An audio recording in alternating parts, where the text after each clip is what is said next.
depression, when instead they could be uplifting a sister for life progression. It is so hard now when a man turn a big man and still didn't grow.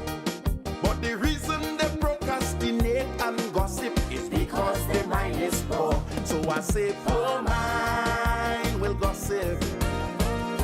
Illiteracy, simple mind, talk about places that they could never be. Ordinary mind, talk about events and personalities. But good mind, speak about ideas, and great mind speaks philosophy. The mind is such a spiritual force, will make you do what's right. And for sure, my friends, you are in control, so there's no reason to fight. I know you heard this before. Life is how you make it, so be honorable. Now when you sit in a state of idleness, that making your mind simple. Now all you should know, your mind is the center of your universe. A bad thing to waste, yes man, in all different sizes, and in your head it was placed to uplift and elevate those around me with tremendous grace. Positive is always the way to go. I want to please stay away from his, because I say poor mind will gossip. Illiteracy, simple mind, talk about places that they could never be. Ordinary mind, speak about events and personalities. But good mind, speak about ideas, and great mind speaks philosophy.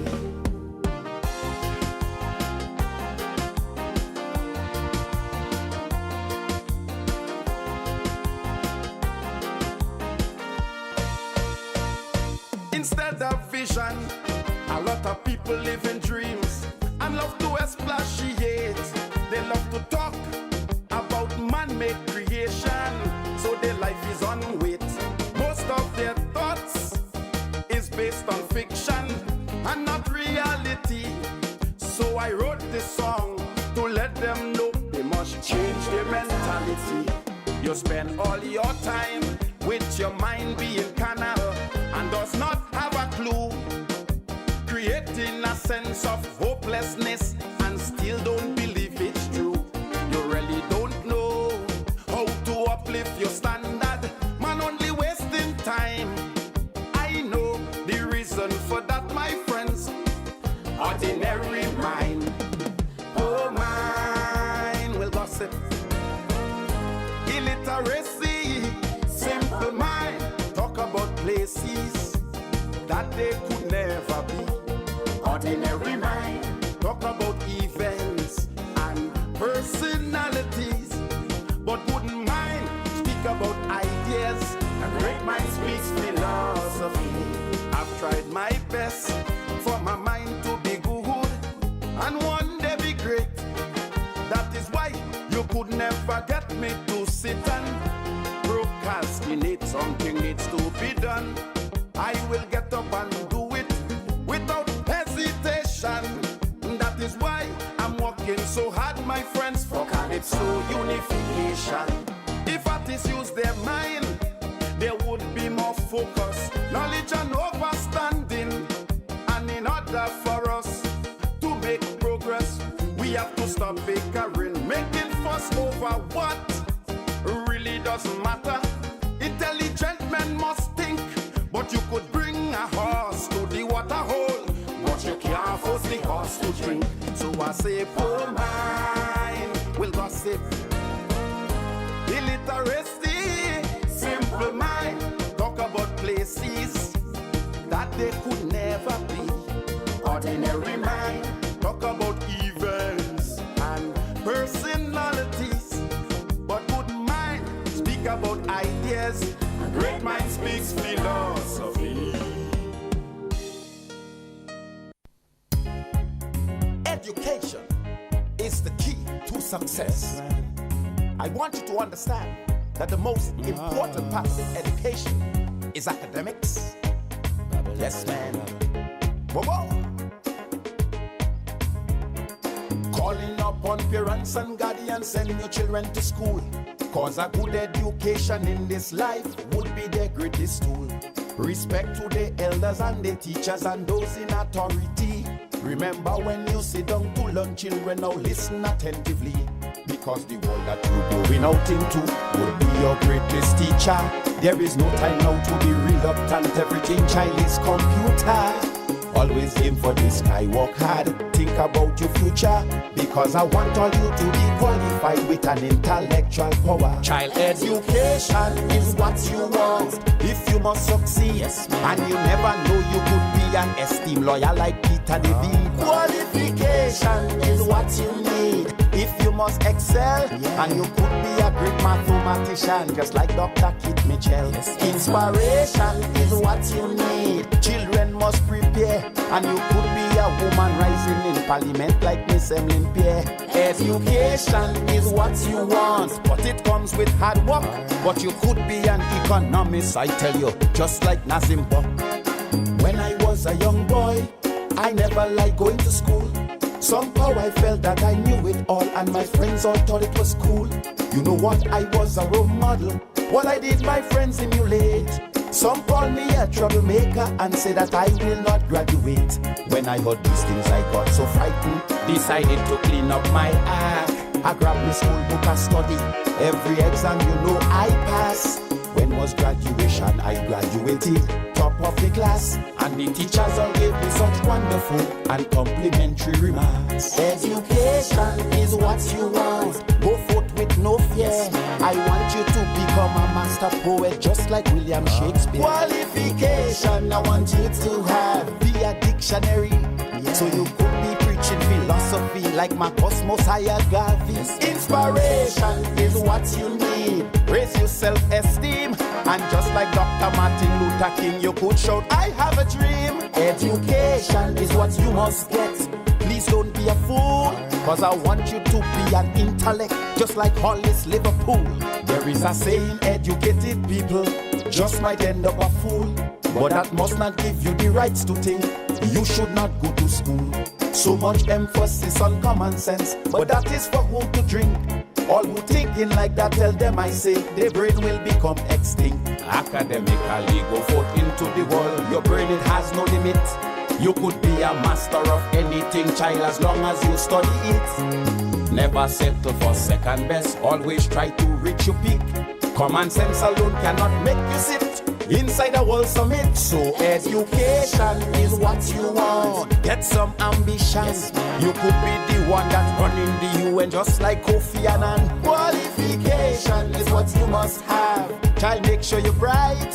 And you could be a Secretary of State just like Condoleezza Rice. Inspiration is what you need to take you further. And you could become a great president just like Nelson Mandela. Education is what you must have to be a Caribbean leader. And you could be running a country just like Owen Arthur. Let me tell you about a project that is called the CSME. It's about qualified foreigners coming and working in your country. So I tell you it is important to excel academically.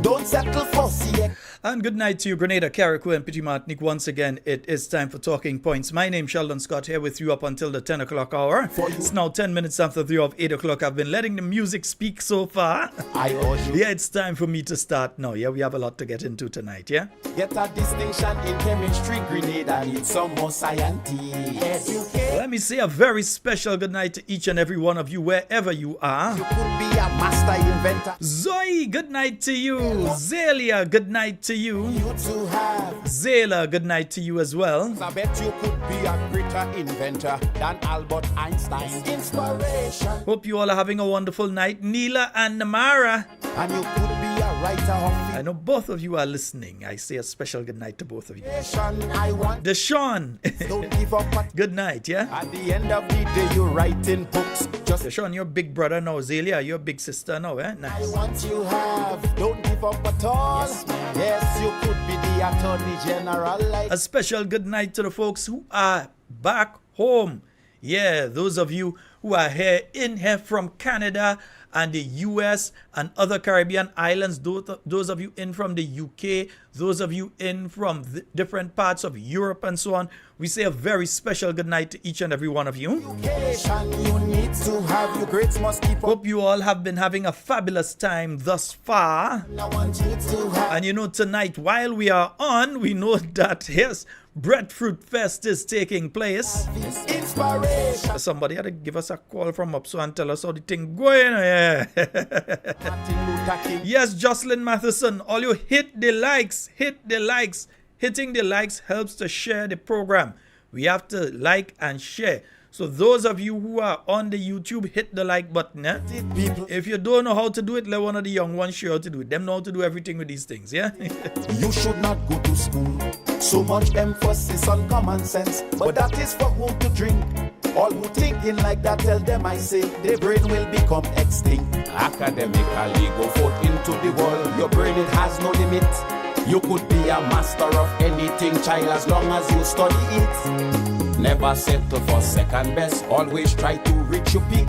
Common sense alone cannot make you sit inside a world summit. So education is what you want. Get some ambition.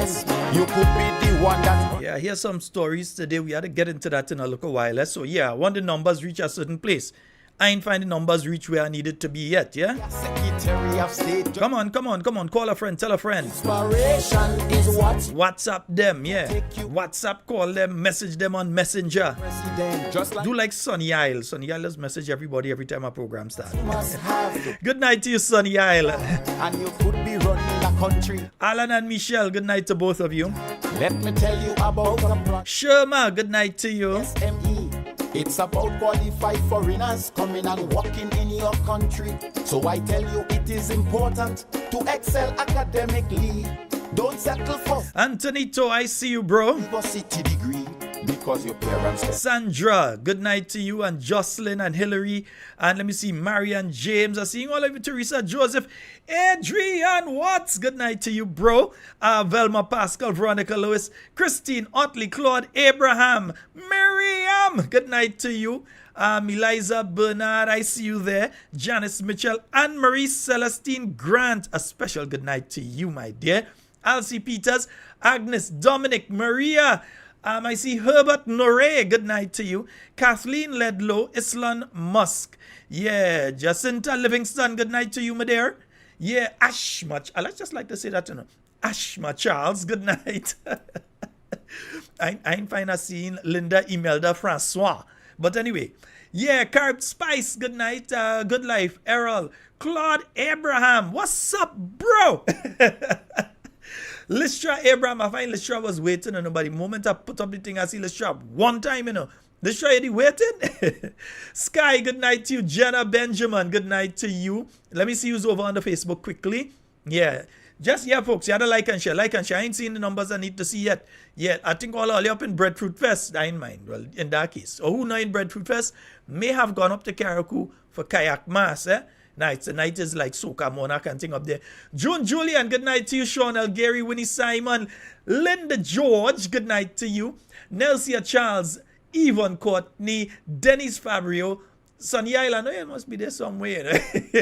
Laslin Douglas, McLean Mitchell, Wallan Aquat, good night to you. And Jill Williams, what's up, Sister Jill? Yeah, that's Sister Jill, not just Jill, that's Sister Jill.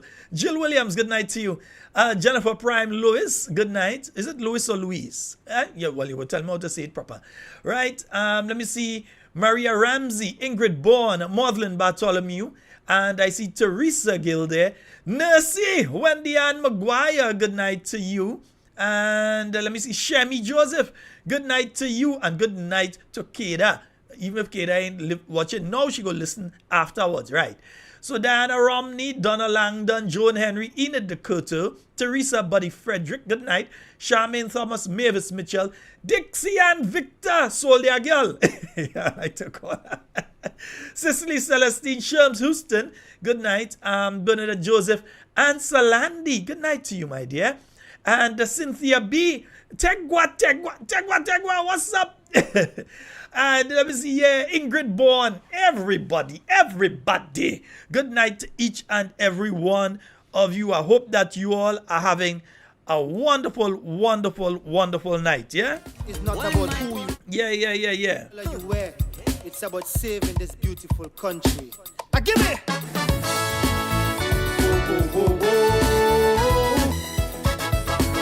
It's time each one help each other.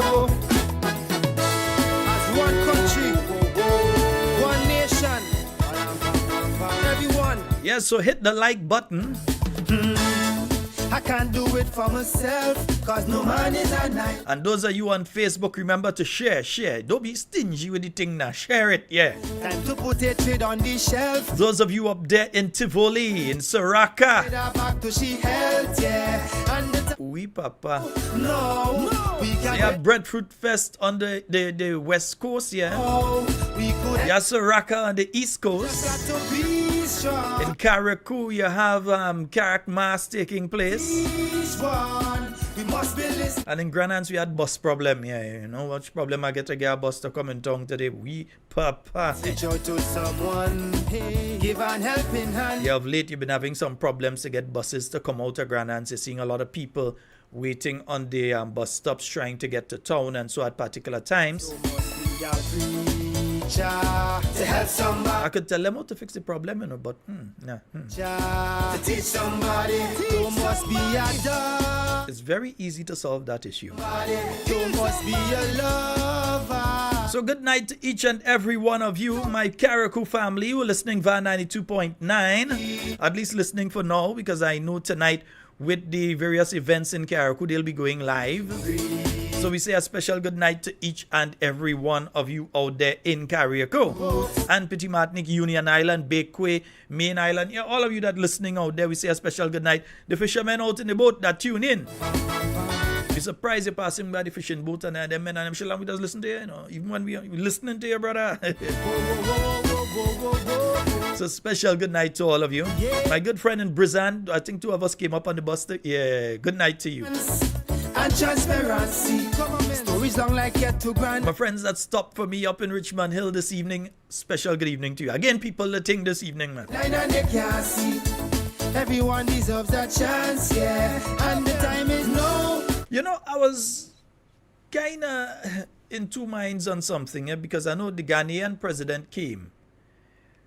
It's wonderful, but then when people try to give you the impression that, and this is the thing, activists of the National Democratic Congress have been out there circulating some kind of note saying basically that, oh, it is because Deacon Mitchell is so respected. Yes, I'm actually repeating something they said here because I'll clarify.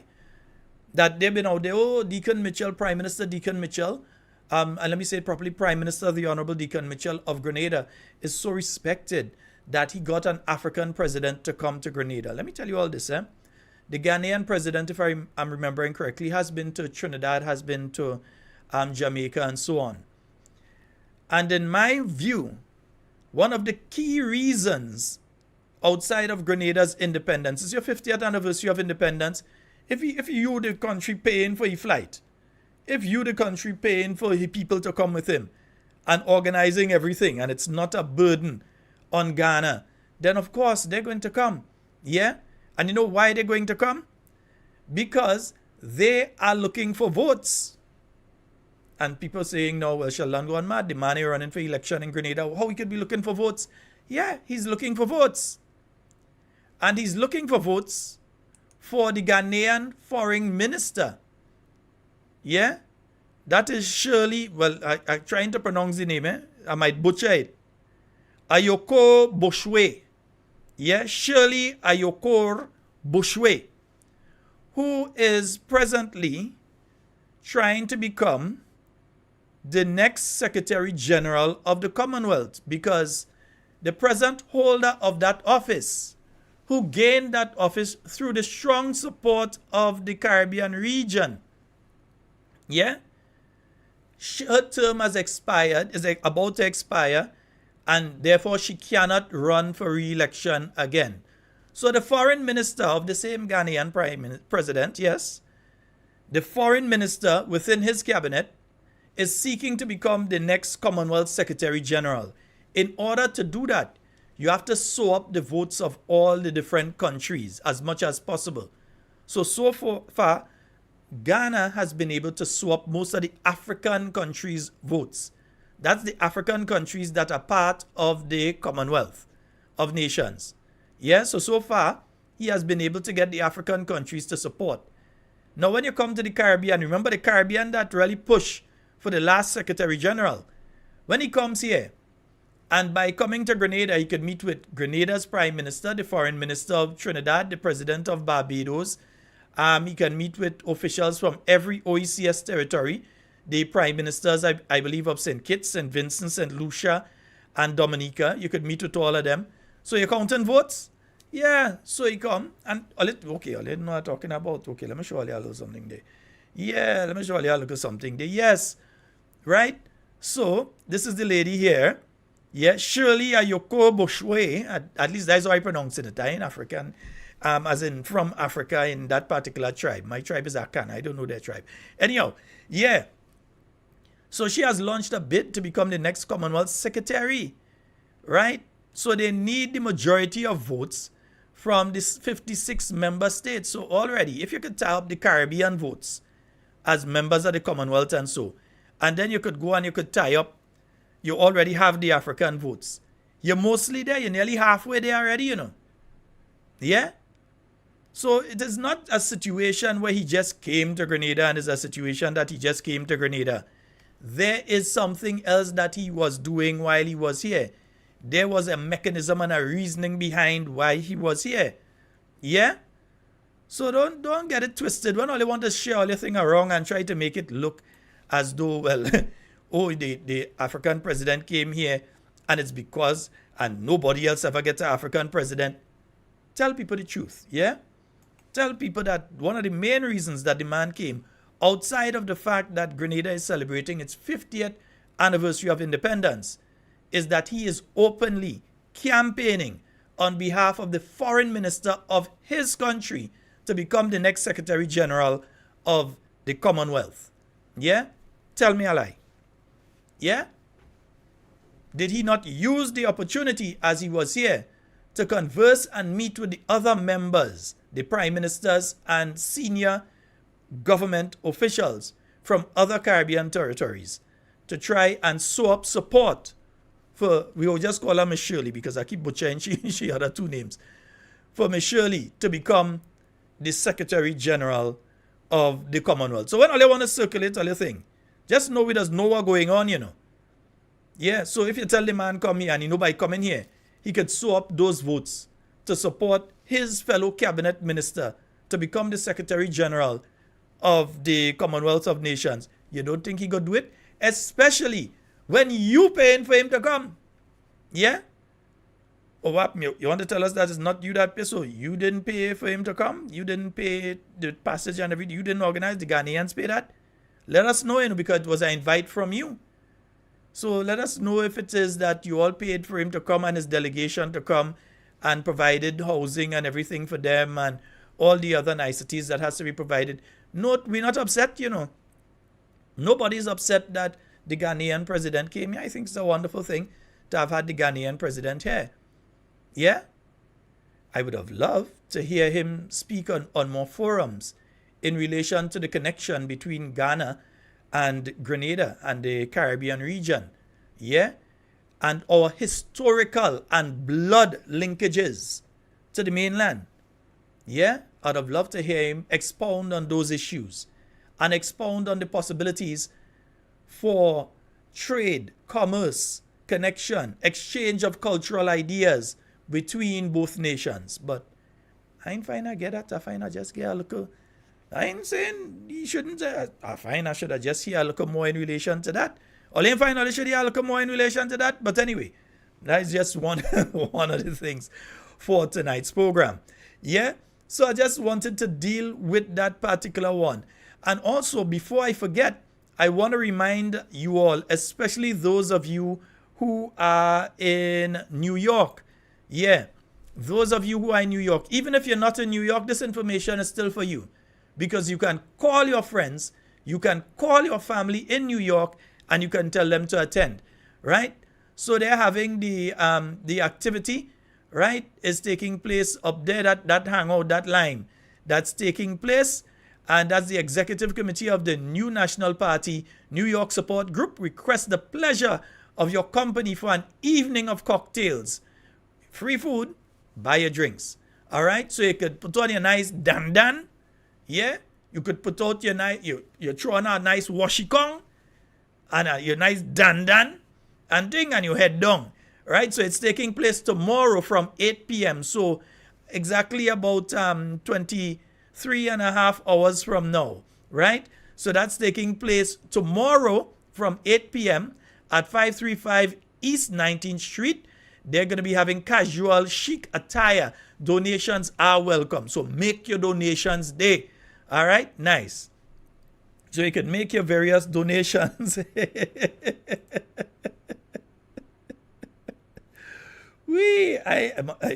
Mommy, me, you know about that one, nah? Papa, moi. I don't know about that one. Right, yes, folks. So that is the New York Support Group. They're having that one. It's taking place at 535 East 19th Street. All right, so you all head on out there tomorrow and lend your support. All right, folks, we will be taking your calls. We're starting to take your calls. You know, it's the Friday night program. You know the Friday night forum runs, eh? So we take your calls, and so we discuss various issues.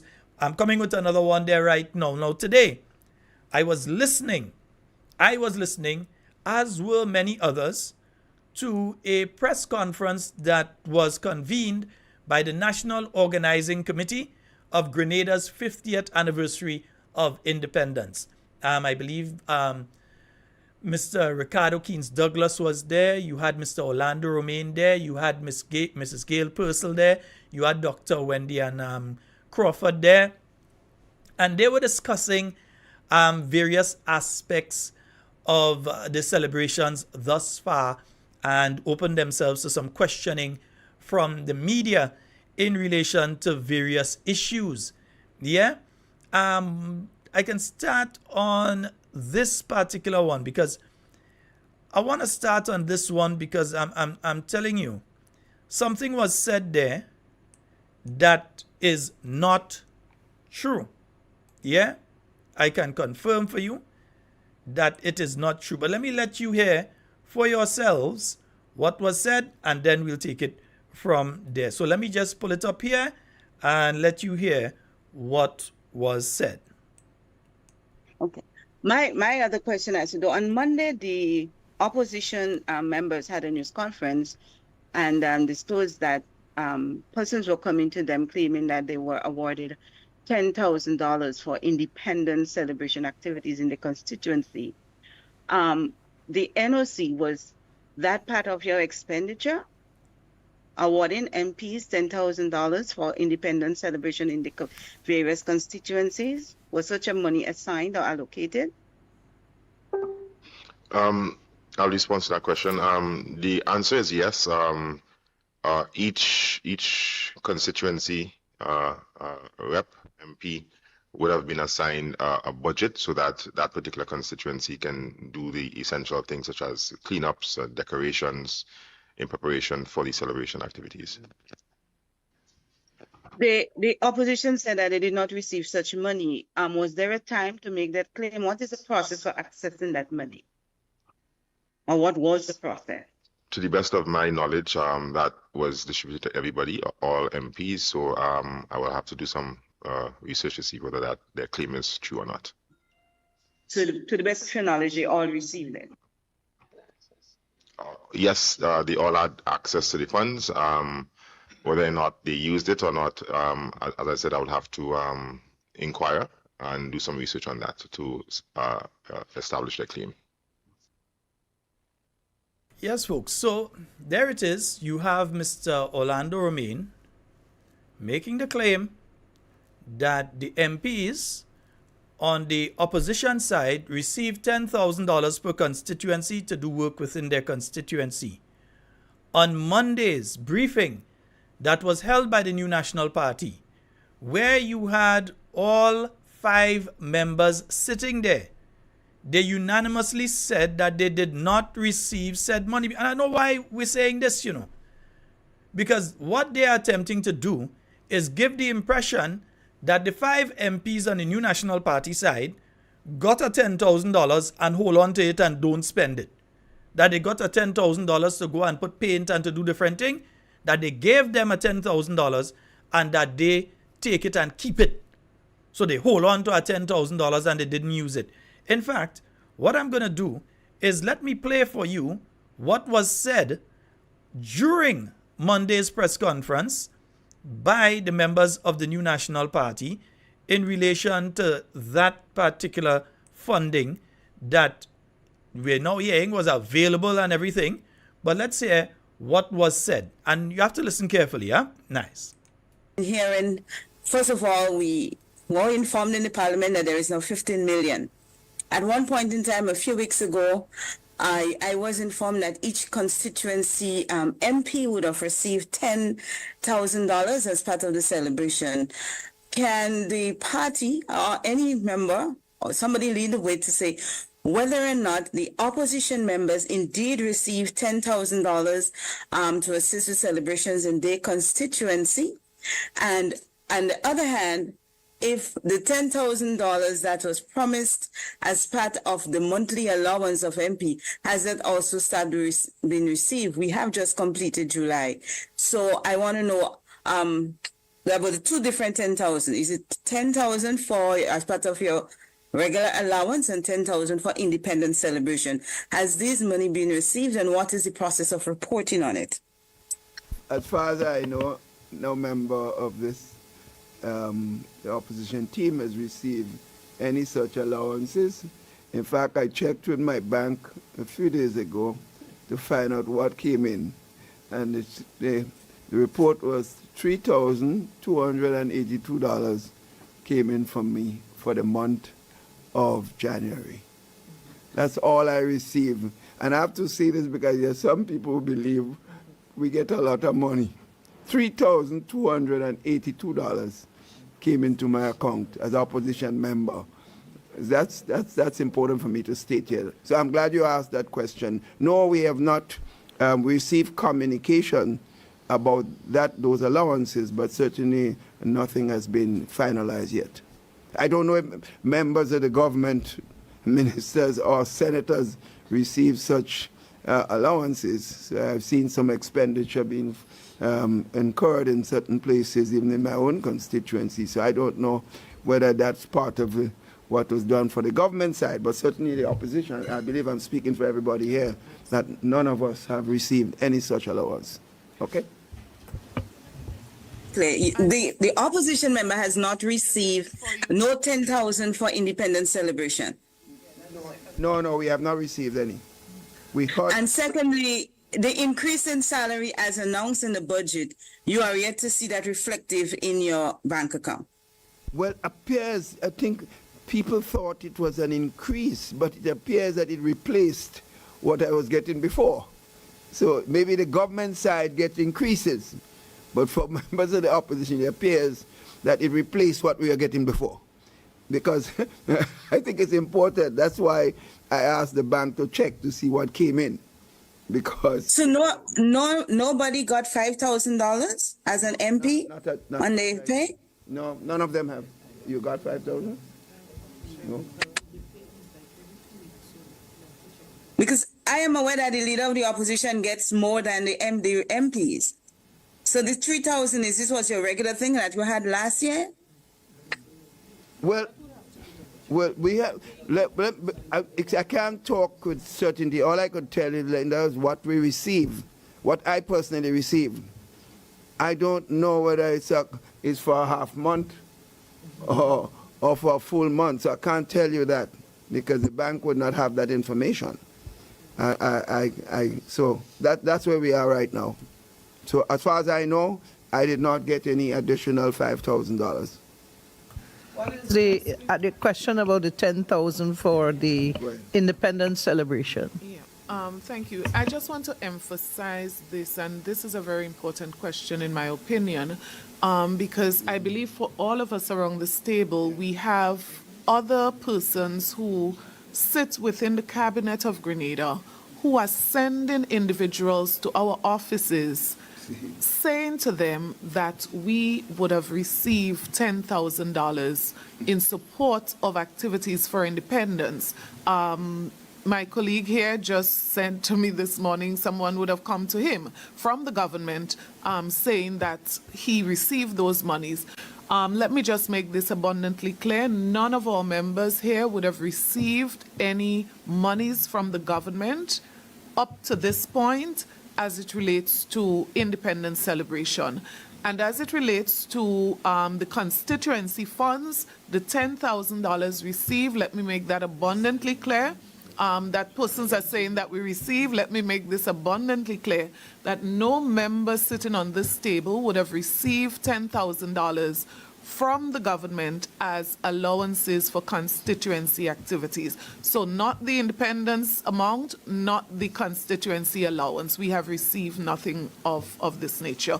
As a matter of fact, we have some serious concerns as to documents that we've seen, and we await an opportune time to discuss those with the government and others concerned. Linda, I just want to make a point. I think as responsible parliamentarians, I think we have a fundamental responsibility to insist through questions in Parliament to get a thorough, detailed examination from the government as to that $15 or $22 million which is alleged to have been spent for independence celebration, because you're hearing a lot of stories, and you know I'm one who passed through a lot of stories and accusation falsely. So I don't ever want to do the same thing to any member of government. But I think it's important that we ask questions and specifically and get information through the Parliament, and we will be doing so very shortly.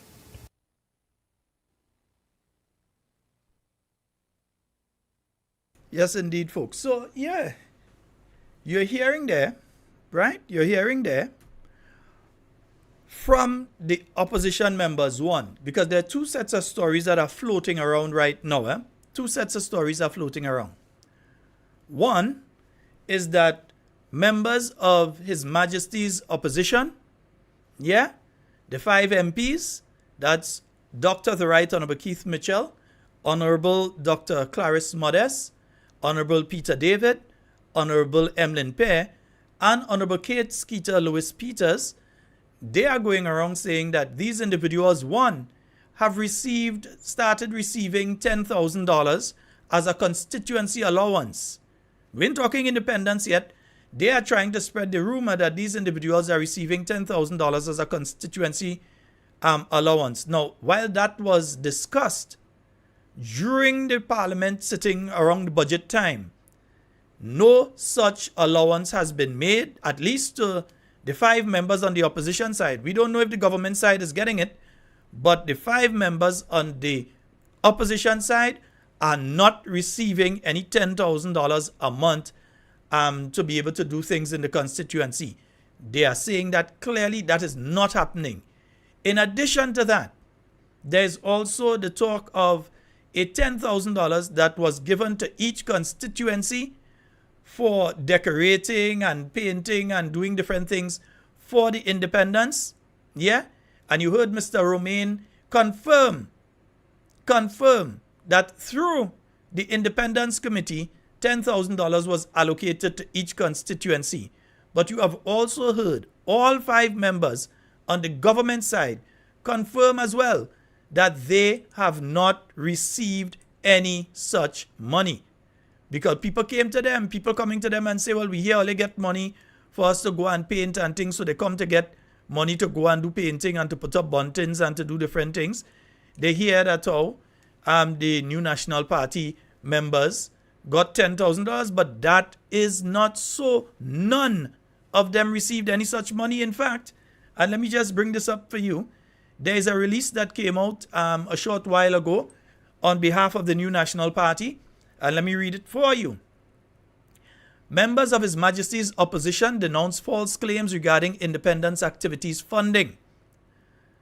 Members of His Majesty's opposition are calling on Mr. Orlando Romain, advisor to the government and creative director of the National Organizing Committee, to confirm publicly that opposition MPs did not receive $10,000 from the National Organizing Committee. During a press conference held this morning, Mr. Romain claimed that all members of Parliament, including those from the opposition, were provided with $10,000 towards independence activities. However, members of the opposition categorically deny receiving such funds. The opposition MPs view Mr. Romain's statements as a blatant attempt to mislead the nation and call upon him to promptly correct this misinformation with accurate details. Grenadians deserve transparency and honesty, not deceitful tactics aimed at obscuring the truth. Yeah? So that is a release that has been put out by His Majesty's opposition in relation to the statements that I played a little earlier for you that Mr. Romain made in relation to this issue. Because the members of the opposition can confirm to you, well, if what they have done is that they gave $10,000 to the constituency, let's say, for instance, that they have allocated $10,000 for St. George Northwest, but it was not given to the MP. It was given to somebody that feels is the MP in St. George Northwest, to the point where they could go and paint off the murals on the wall of former leaders of Grenada and so on, and feel that is okay, and go and paint off this and paint off that and do so. If that is the $10,000 in action, it was not sent to Dr. the Right Honorable Keith Mitchell. He did not get it. So go and check LACO. Yeah? It was not sent to the Honorable Peter David in Tong. And if you ask me, it is a slap in the face and an embarrassment for you to take $10,000 and say you're going to give to a constituency to do decoration and so on. $10,000 can't even do River Road, if you ask me. Much less for the town itself and for the environs of the town, like you're talking about Lucas Street and so on, and Marine Villa and all these areas. $10,000 can't cover that. $10,000 can't even cover the Carriacou. All you know, because all you most likely, from what we're hearing, spent over $1 million on the lights on the Carriacou alone. So all you know, $10,000 can't do it. Yeah? So they've allocated $10,000 out of the millions that they have, and they say that they have handled properly. We're coming to that.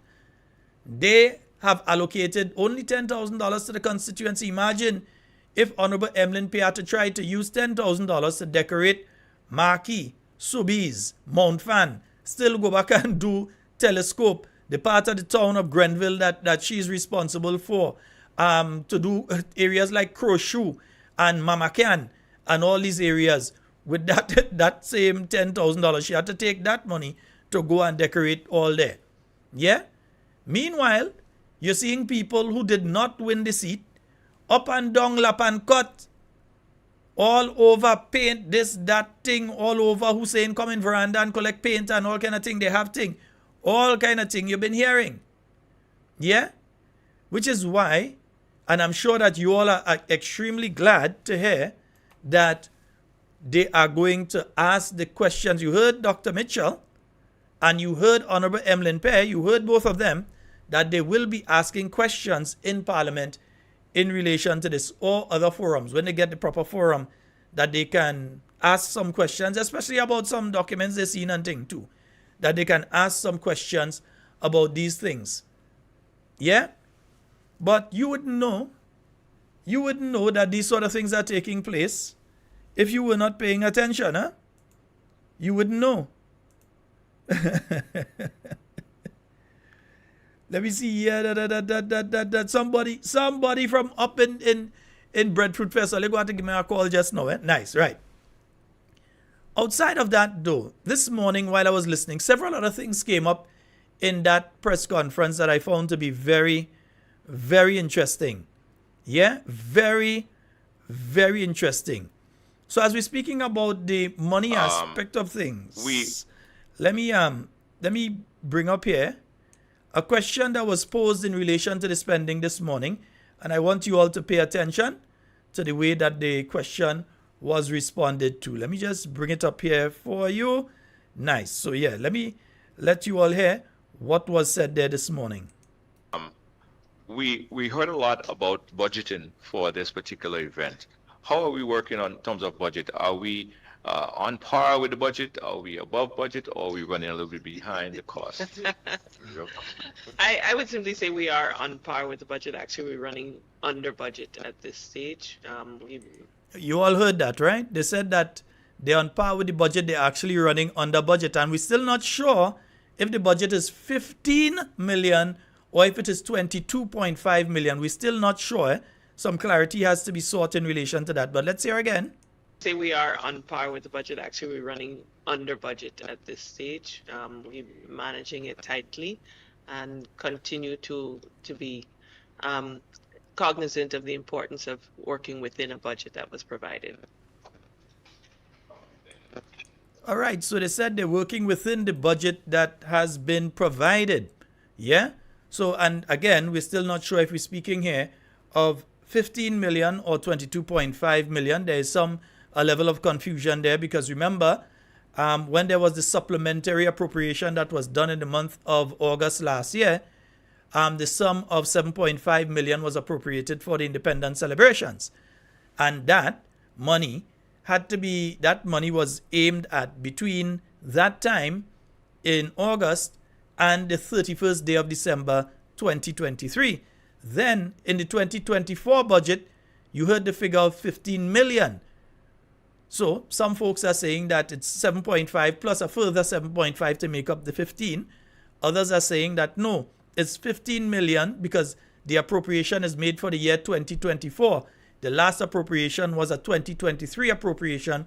So you've got to put the two together and it's 22.5 million. But again, they said that how they spend it wisely. They spend it, yeah, they think, what they say? Let me see if we could hear it again. What they say? I would simply say we are on par with the budget. Actually, we're running under budget at this stage. We're managing it tightly and continue to be cognizant of the importance of working within a budget that was provided.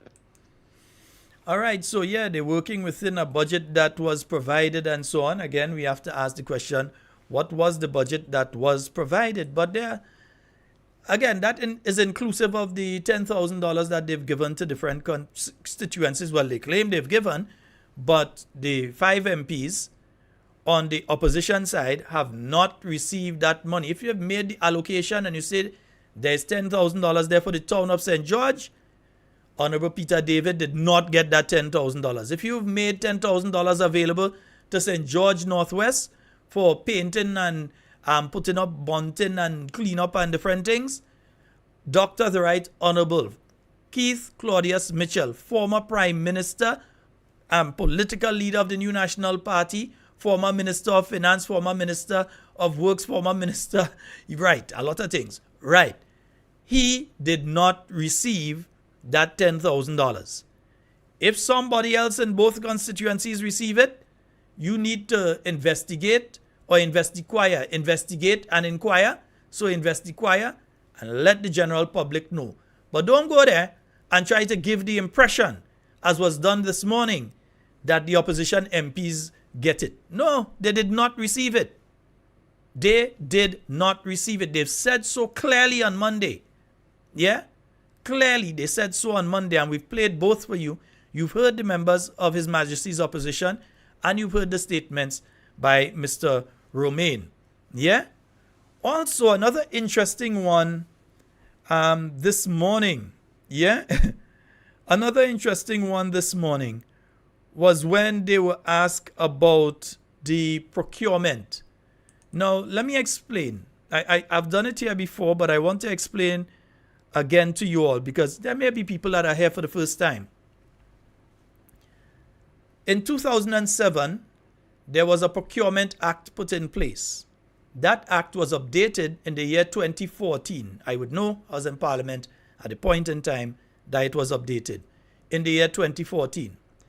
The Procurement Act means that if the government of Grenada is going to purchase a good or service over $14,000, that they have to get they have to go through a process. You cannot simply just call a supplier and say that, oh, hey, we want that, here's your money. No. That, for instance, if the government of Grenada has to buy a printer photocopier, you know those big ones that you do heavy duty copying and so on, for if a ministry decides they want one of that, that ministry is not allowed to just call Bryden and Miners and say, we're looking for a printer, send one for us. Yeah? They are not allowed to call, well, who else does it? Huggins or whoever, and say, well, we're looking for a printer, just send that for us. No. There's a procedure. Yeah? Once it costs over that figure, 14,000, I believe, yes, 14,000, once it costs over that, you cannot simply just go and buy it from one person. What you have to do is you have to say, you have to place there that this particular ministry is looking for a printer. Yeah? And you get various bids in. Generally, what they try to do is get as much as 3 bids in. Yeah? So that one may come in and one may say, well, okay, we have the printer you're looking for. It's $16,000. One may say, we have the printer you're looking for. It's $18,000. Another one may come in and say, well, we have the printer you're looking for. That printer is $30,000. Yeah? And it's not that you just throw out the person that says $30,000. You then, through the procurement process, this is why it's being done, you have to look at the quality of the good or service that they're offering. You have to look and see if they can offer after sales assistance, if they're going to sell you a printer. And afterwards, as I've seen before, there was situations that companies have bought a printer for next to nothing, and then they had to spend about 2,000 times the price of that printer over the years in purchasing ink for it. The printer might be next to nothing, and then you find out that the printer can't work if it doesn't have this ink, even though it has the other ink. So you have to spend $500 or $600 to buy one to make sure that that printer is working. Yeah, I've seen that with businesses before. So you have to ensure that when it comes to after, you have to get the supplies for it, and so that it's reasonable. The one for the 30,000 might sound as the most expensive one, but it may be the better one. So it doesn't necessarily mean that you go for the cheaper option, but that is why you go through a procurement process so that you get the best deal. Yeah, because the people might come to you and say, okay, we have it for 16,000. And you may say, well, okay, that's the lowest price. Let's go with that. But yes, you purchase it for the 16,000, but then you realize the ink you're buying for that printer is going to cost you $3,000 a month. Meanwhile, the one that you're buying for the $30,000, the ink might cost you $40 on a monthly basis. You understand where I'm coming from? So you have to go through a proper process where you eliminate and then you award a contract to a firm or individual to provide that good or that service. But it has to be advertised. It has to be put out there so that different companies can bid on it. Even if it's, okay, for instance, if they need to do electrical work on a government facility, they're going to redo the electrical on a facility, they can go and they can offer that through procurement.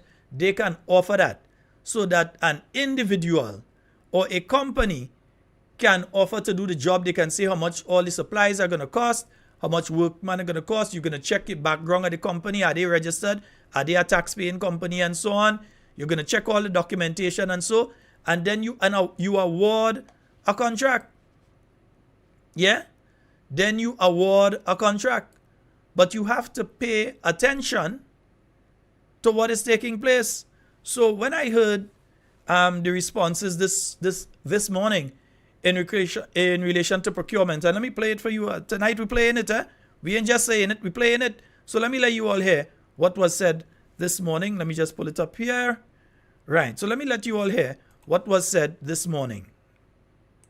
Earlier on, the Smith person mentioned that the budget is on par. It's actually on that, she said. So far, can you tell us what was the most expensive event and how much contracts was awarded for the organizing of independence events? And were these contracts awarded in accordance with the procurement? Sorry, Ms. Draker, could you repeat the last the last part of your question, or just repeat the question, please. Thanks. My question is, Ms. Purser said earlier that the budget for independence is on par. As a matter of fact, she said it's under, as they're tight spending. My question is, how much contracts was awarded by the NOC for independence events, and whether or not this contract was awarded in accordance with the Procurement Act? Okay, so the most expensive undertaking for our period of time has been the facilitation of the Independence Day events overall. And there are numerous vendors that we've had to work with during this period. So they would have been contracted for individual events as was required.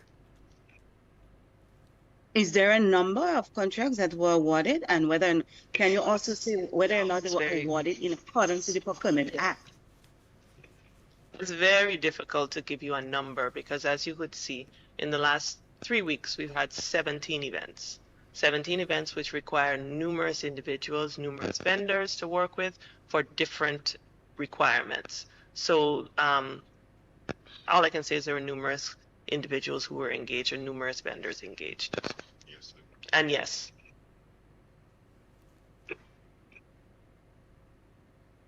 Yes to what, please? Yes to the procurement requirements. Now, folks, I've explained to you what part of the procurement requirement is, and let me just correct the figure. It's not 14,000, it's 15,000. Once the cost of the item is over $15,000, you must go through a procurement process.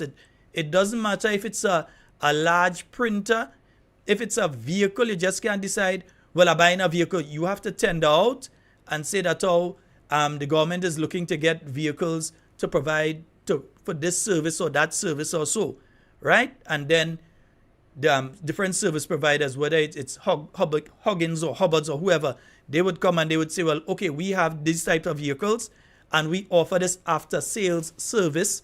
We have a garage we could fix for you. You have how many years warranty, and this vehicle is suited to the type of terrain that you're trying to use it for. So when you come and you say, okay, you've gone through the procurement process, I had to call them out on it. I and you, because you know this is not about me, this is about us, isn't it? So we have to call them out in relation to that, right? So here's what. There is a website.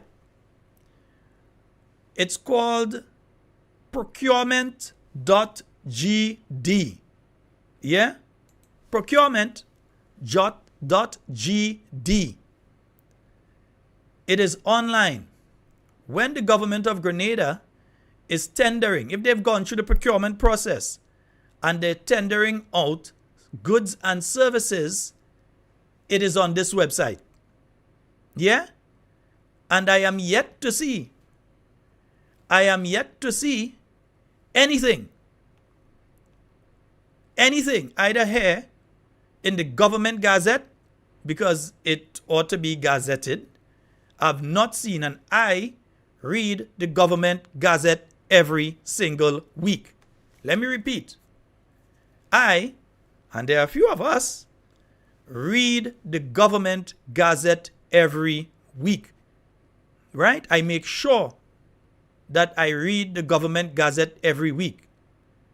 And I did not see any request for tenders in relation to any of the services that have been provided over the independence period by different service providers.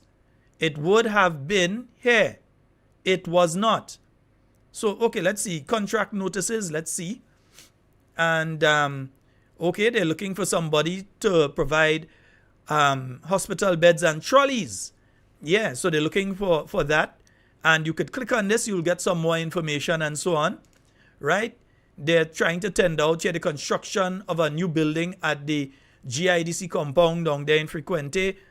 So that is here.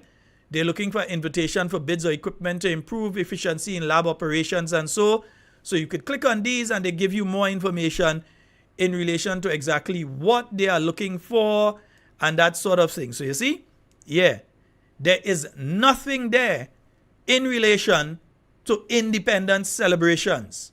Nothing. Let me repeat. There is nothing there. I'm going to call out Miss Gail Purser, Mrs. Gail Purser, and the NOC to provide to the Grenadian people where the procurement process took place for which services. Yeah? You're supposed to put it out there. Even you see Carnival coming up and so, there's information that usually comes out and say, well, okay, they're looking for somebody to provide stage and tent and different things like that, because you have Danny D, you have Waggy T, you have Judah Sound Systems, different things like that. So all of them would send in their bids. It is not a case that somebody just get up in the Spice Mass Corporation and say, well, okay, we giving Danny D. No, you send in your bids, you say what you could provide and different things. There is a procurement process according to law. According to law, all of these are different notices that are there in relation to different items. Yeah? And let's go back one. In relation to different items and so you could check for different notices of when they're tendering out. I ain't seen nothing there for independence. So I want to know where those tenders went out. Because they were not in the government gazette. They are not on the procurement site as by law they are supposed to be. You could check here on the contracts awarded for the last few years. You can check here and you would see various contracts and so on.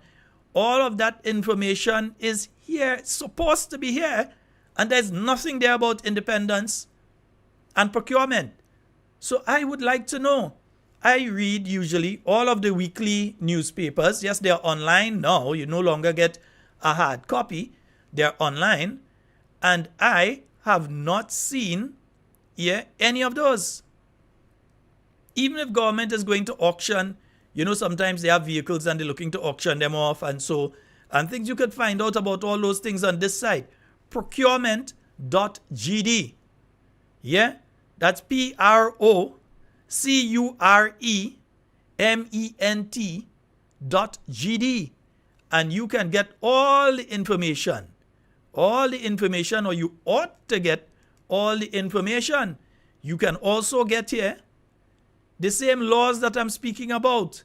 They are available. The Public Property Act Commencement Order, the Commission, all of the different aspects of this. Yeah, it is there.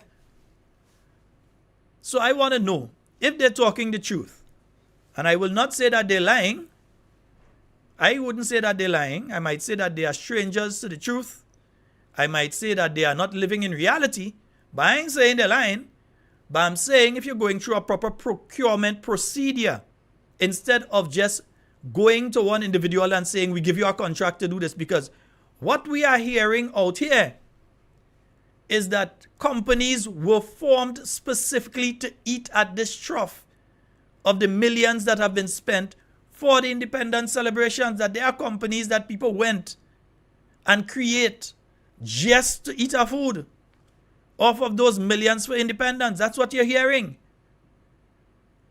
And if that is so, then we have a Houston, we have a problem. If that is so, Houston, we have a problem. Because we are also hearing that companies directly connected to members of the National Organizing Committee were also beneficiaries of some of the contracts that were awarded by the National Organizing Committee. In other words, the committee giving themselves money and giving themselves contracts. That is what we are hearing. And I can make a fair public comment in relation to that, because you're hearing it on the streets. Yeah, years ago they used to have a thing in the newspaper, what tongue say? Yeah. Well, now it's tongue, lip, mouth, teeth, everything's in it. Yeah? You're hearing that people who have companies and are members of the National Organizing Committee, that there are people who have companies and are part of the committee, and that their companies have benefited significantly from the funds that have been available for Independence 2024. Which is why the question is being asked, in relation to procurement. But take your minds back. I don't have the audio and video with me tonight. Take your minds back to the budget debate. Remember what was taking place there.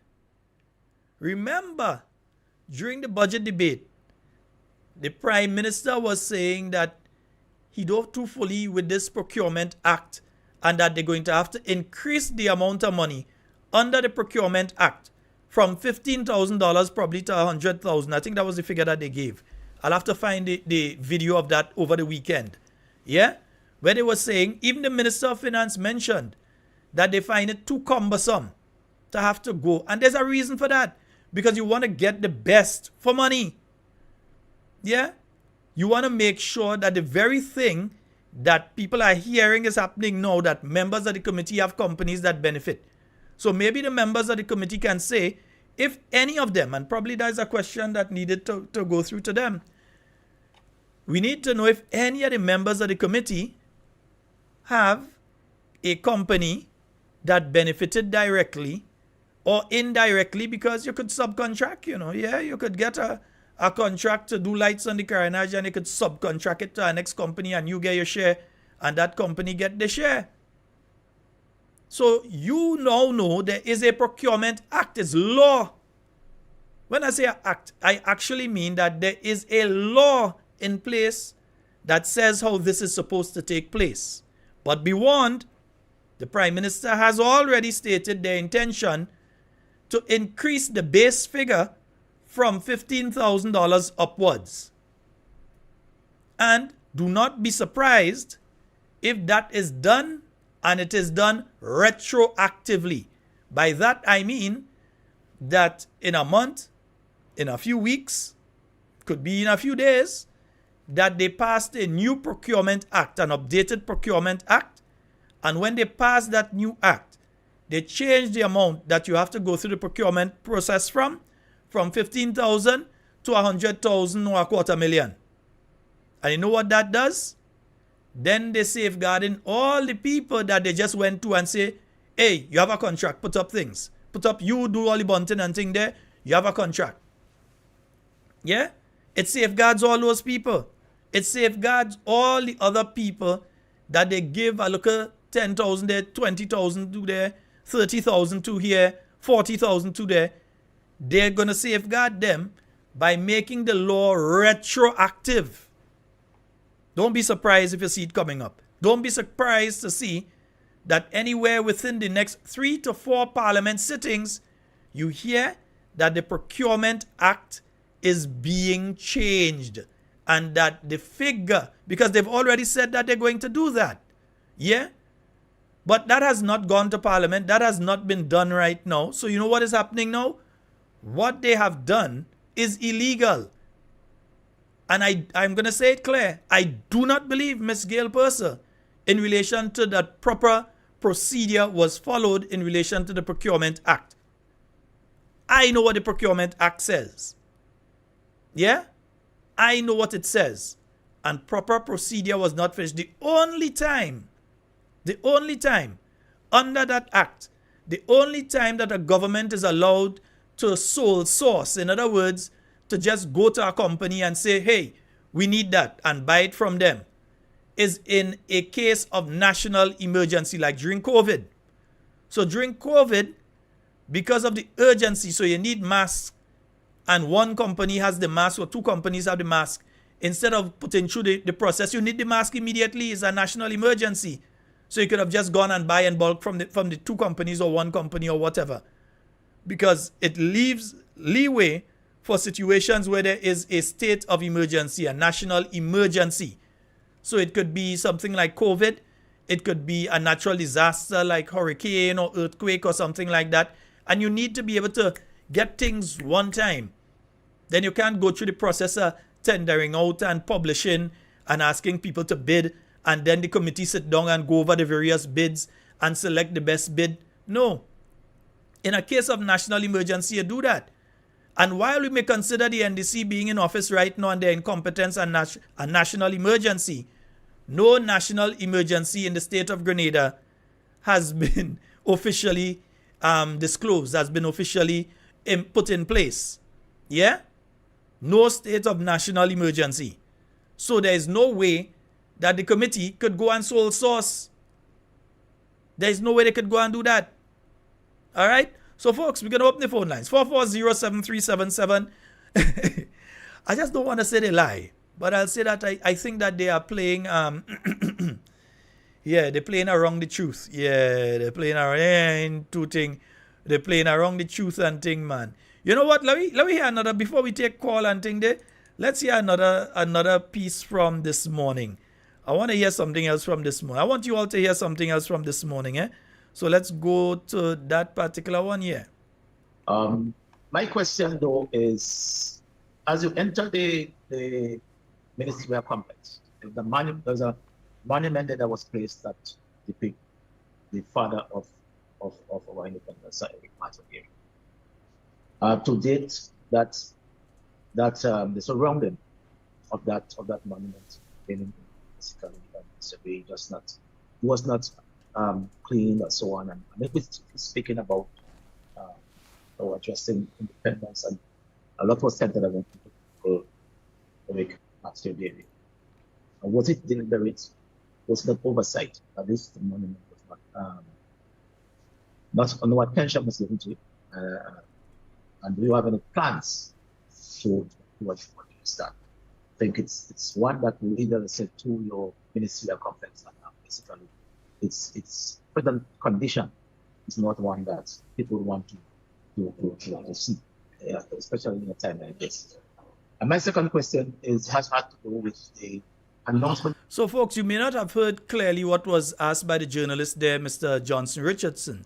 And he was asking about the monument that is at the entrance to the ministerial complex, that monument to Sir Eric Matthew Gary, and the state of that monument. Yeah, I realize they've gone and they pick up the two lights that was on the ground. I ain't too sure the two lights working, but I see they went and they pick up the two lights on the ground.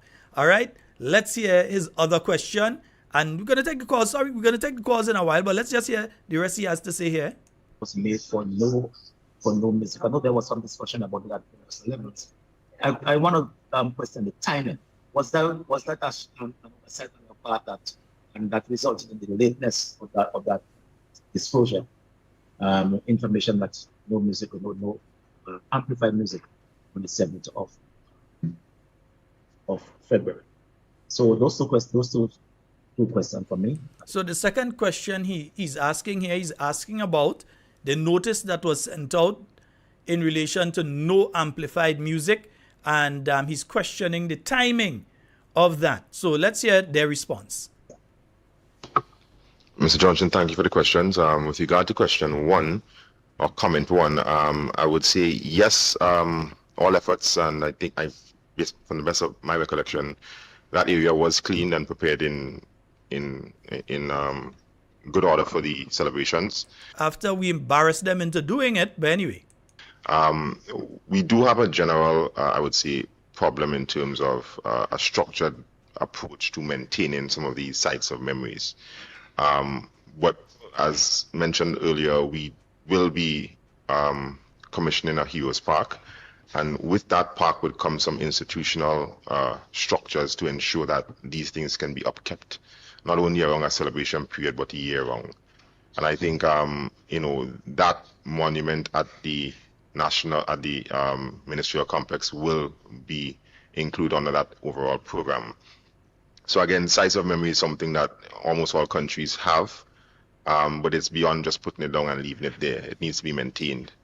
And it is something that requires specialist training to ensure that you can maintain the materials that are used on these statues or other monuments. So that will fall under a general maintenance program that will be rolled out once we establish the Heroes Park and other monuments across the island.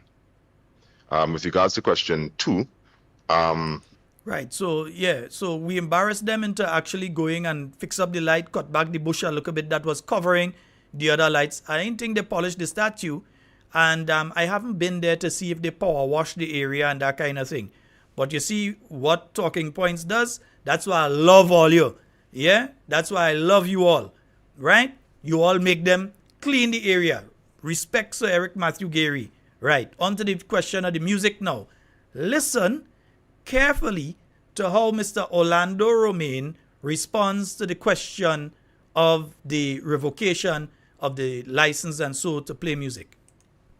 We did see the release put out by the RGPF. I will say the overall intent for that release was to ensure that the celebration activities was the focus of that particular day. Okay, so he confirmed what we said. We did say that they did that to make sure that everybody go to the stadium, isn't it? So let me hear again. Is now we saying it, now he saying it.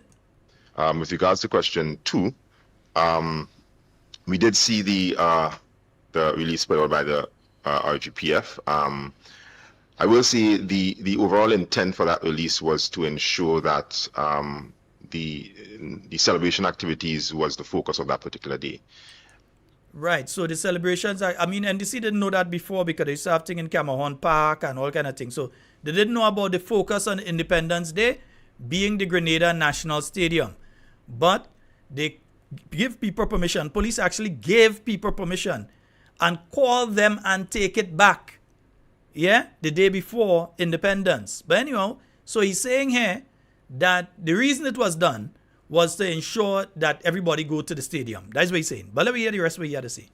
That no other permits will be granted for events that usually require a permit. And events that usually require a permit is large fets, parties, shows.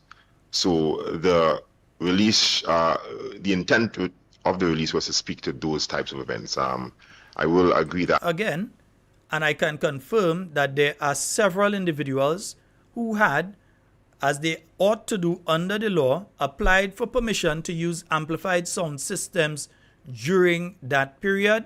They had been given that permission by the Royal Grenada Police Force. Those permissions were withdrawn. They were called and they were told, we are sorry, we have to withdraw the permission. And you're hearing that the reason that is being given is basically we wanted all to go in the stadium, so we shut down everything else. The wording could have been different because it gave the perception that there was no permission was given for any type of amplified sound. But that did not include. No, it didn't give the view like that. It said straight up that no permission for amplified song. It's not like it gave the impression. It stated clearly no amplified song. So it's not that it gave the impression or anything like that. Yeah. No permission was given for any type of amplified sound. But that did not include things like persons going to the beach, you're by the rum shop or by a block and you're playing your music. It did not include those things because in the usual course of business, those would not require a permit to have amplified sound. So, there could have been some better wordsmithing, but I think Grenadians understood well what was being said and acted in accordance. And I don't think there was any issues that happened on that particular day that was out of control. But, so did you take into consideration that there were people, I mean, if you have a particular day that you have gone into your planning round before, and as I said, the announcement came one day before, so people would have already made some expenses, and a lot of people would have made some expenses for the particular events, and then to be told on the last day that those commissioners had before, then whose losses, who compensate them for the costs. Yeah, so that really, the granting of permits and so on really sits within the remit of the RGPF, and so we have inquired, as to Again, that's a lie because the National Organizing Committee also was giving permits for that period of time. In fact, if you were having an activity during that period, you had to actually get your permission from the National Organizing Committee. So to just try to throw the Royal Grenada Police Force under the bus, in the same way that they tried to throw the Governor General earlier, and I haven't played that one yet, but they've tried to throw the Governor General under the bus when it comes to national awards. They're just trying to throw the Royal Grenada Police Force under the bus because of the negative response. Every time this government gets a negative response to something, they try to throw somebody under the bus for it. Somebody always, it's never them. Somebody else always to blame. They just can't be big men and women and stand up and take blame for anything. But anyway, go ahead, blame the police. It is that persons were granted and denied. I don't know of any particular event that was the permission was repealed. As the people who were having the activity on Grandans Beach on Independence Day that had to postpone their activity because they could not get a straight answer from the men and women of the Royal Grenada Police Force in relation to what was taking place, because the police for themselves like they couldn't understand what really taking place. Yeah? But let's hear later down what he had to say in relation to the same issue. Let me see if I can find it here. Yeah, let's hear what he had to say later down on that same issue about amplified music. And folks, I know I did say the phone lines are open. Let me just play this and then we'll take your calls. All right? Nice. So let me just play this one quickly. Mr. Romain, in response to Johnson's question about the revocation of the license, you said that the focus was for the main activity on that day. The notice came out 48 hours before. At what point in time did the NOC realize that there were other activities competing with the day's activity? Because I know of one event that was being advertised at least 2-3 weeks in advance. As mentioned, the release came out from the RGPF. We were notified once the release was out. I think the RGPF, in their wisdom, knowing the amount of police that would be at the stadium, the amount of events that's probably potentially going to happen, made a decision to issue that notice and to decide to not approve any permits for that particular day. So that question will have to be directed to the RGPF, whether or not anybody what permits were rejected or not. No.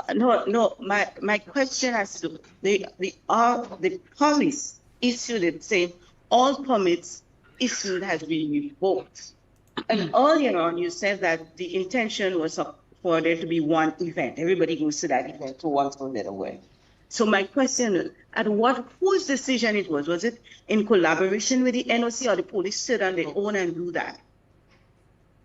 As I mentioned, that release came from the RGPF, so they would be the entity who would have to speak to the details of it and whether it did in fact impact any vendors who would have previously applied for permits or denied permits. So folks, yeah, there it is. The story changed now to the police and them was stretched and they couldn't deal. You all call back all police officers. You take all police officers off leave and so on. They did do that. Yeah, they took all police officers off a leave.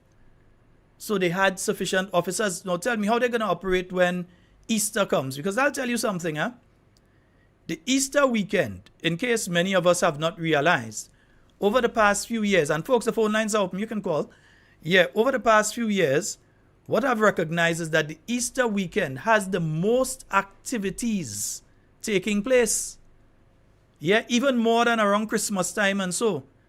So it's like outside of big shows and so, you have big shows, you have smaller shows at different venues. Then you have the outdoor activities. A lot of things take place at Easter time. It's the same police that had to deal with it. We know a lot of police resign and they go, but you bring in some after you'll get them a 3-week training course and you bring in some to try and replace. Yeah? So what was the real reason? You gave one reason earlier, you know. Earlier he said, and we heard him, innit? I don't have to play it again, you heard him, where he said that the reasoning behind it was to get everybody into one location instead of them having competing activities. As if you shouldn't have options. Yeah? Every day you must go in Subway and just buy a Subway melt. You mustn't buy anything else. Yeah? Just a Subway melt. No other options. But you want other options. In the same way that the same National Democratic Congress for several years provided other options down in Gamahorn Park. The same organization that he is now the PRO of. They provide, the NNP didn't provide no other option and say, well, we have an activity anyway, everybody go there, you know. The new National Party at least has class. We didn't do that. Didn't tell everybody, well, we having an activity here, go there, or we have an activity there, go there. But that is what the same organization that he belongs to had done for several years. We have a call online. Let's go to the phone lines. Hello, good night. Sheldon, good night. I want to ask you a question. Mm-hmm. Is the police have a right to give the right away, or they get it from the authority? Who is the authority to pass they say that they have no activities or whatever? Is the police have a right to do it, or they get it from higher authority? In my And this people have to stop lying. They start lying too much. Orlando have to stop lying, just as the Prime Minister, he lying a lot. You need to stop that. Mm-hmm. All right. Thank you so very much, caller. I'll answer off air. Yeah, what happened there? Let me tell you. He said that there was an objective. There's an overall objective. Who's the minister with responsibility for national security, whom the commissioner of police would have to meet with and speak with and so on? Who gives the policy directives to the Royal Grenada Police Force? The Cabinet of Grenada through the Minister of National Security. They give the policy directives. There are suggestions that the Royal Grenada Police Force, because they are experts in relation to a certain area, they will make suggestions, but the policy direction, this is what we want to achieve. You tell us now how to achieve it. The policy directive comes from the Cabinet of Grenada through the Minister of National Security, who in this instance is an individual by the name of Mr. Deacon Mitchell. So the police are operating on their own, but it is a tendency that this administration has that they try to throw other people under the bus. So you have, they come out on a press conference and they tell you, we're not going to sign the Samoa Agreement. They come out and they say that.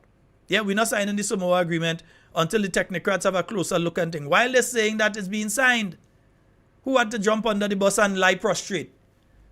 The Minister of Foreign Affairs, he had to go and lie down under the bus. Yeah? And there are many other instances that they always are trying to blame other people. When they make a decision and the decision blows up in their face, they're always trying to blame somebody else for it. I think we have a call online. Hello, good night.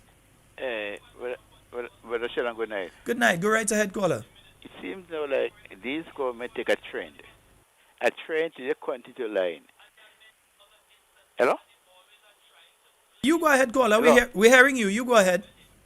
A caller, we're hearing you. You go ahead. Yeah. I feel like this government, they take a trend of continuing to lie, Brother Sheldon, that they lie for the Grenadian people, they hold them to vote during the election to vote for them, and they still continue to lie. They say that the opposition MPs got money. They got money. So who got the money? Only if they give the senators that money.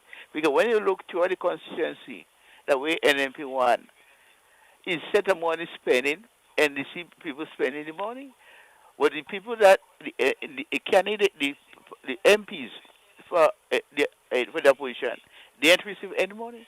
The money that was spending is the NMP people and the people that are spending the money. Right? So this government is going to lie. They continue to lie. They lie to come in, and Brother Sheldon, they go to lie God. Brother Sheldon, like I have 4 shirts and 4 jackets. Okay, for the 4 leaders, Maurice Bishop, Gary, Tilmantam, Gary Keith, and the other prime minister, 4 prime ministers. Okay, I'll call it. I have 3 shirts I put on 3 of them leaders, prime ministers. Right, and next shot we're going on one of the NDC candidates, NDC leaders. Brother Sheldon, the jacket is going on. Will be going on 3 prime ministers because of the performance, right, and the contribution that they made in development of the Grenada Carriacou, of the people of Grenada Carriacou and Pitamatic. Brother Sheldon are looking for one major project, one major achievement, a landmark from 1990 to 95, 2008 to 2013, and presence now of a major achievement, a major landmark while NDC governing, what they did for Grenada. So I could give them my jacket. And Brother Sheldon, when I searched, sure this 3 times they was governing the country, I saw no major development that takes place under the administration.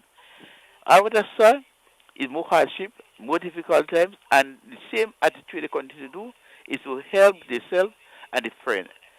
But when it comes for doing something to bring a great development, make a landmark, so the greater people could say, well, NDC was in governance. You can't say that. So right now, they had the shot, but the jacket, they don't have jacket. They have the jacket. They can't put a jacket on them. Well, sure, that's my... Right. All right, thank you very much, caller. 440-7377. That's 440-7377. Somebody does say some kind of things in this library. 440-7377. That's the number for you to call and get onto the inside. And this thing going on the blinker again. Yeah, so I hope that you all are hearing me pretty clearly. 440-7377. That's the number for you to get onto the inside of tonight's program, because I hope you all are hearing me, because I'm not hearing myself nowhere. So I hope you all are hearing me clearly. Yeah, and that is why the story is not adding up. 1 minute is okay. It was stopped because you wanted everybody to focus on one activity in one location. Yeah. Then the story changed now to the police and them. They couldn't handle all. What do you mean the police can't handle all the activities? This Royal Grenada Police Force, one of the best police force in the Western Hemisphere, can't handle those little activities that has been happening here and there. It wasn't a million activities that was taking place. But these people had already purchased items up there in St. Andrew and different places. People had purchased their items and they were ready to go and do their activities. And with less than 48 hours notice, they were told, hey, they receive a call. You cannot continue with the activity.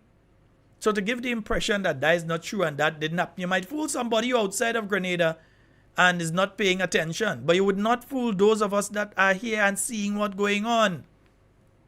You will not fool us. And the Talking Points family, the people who call this program, they will not allow you to fool the Grenadian people. Yeah? Folks, the phone lines are open. 440-7377. We have roughly about an half an hour left. 440-7377. And for those of you outside of Grenada in North America, you can call 347-329-3101. So let me repeat something from earlier again for you all. I want to return to something. The 5 members of Parliament on the opposition side did not receive any $10,000 for independence for the constituency. Because you have activists of the NDC that are out there trying to give the impression that those 5 members received $10,000 and put it in their pocket and not doing things.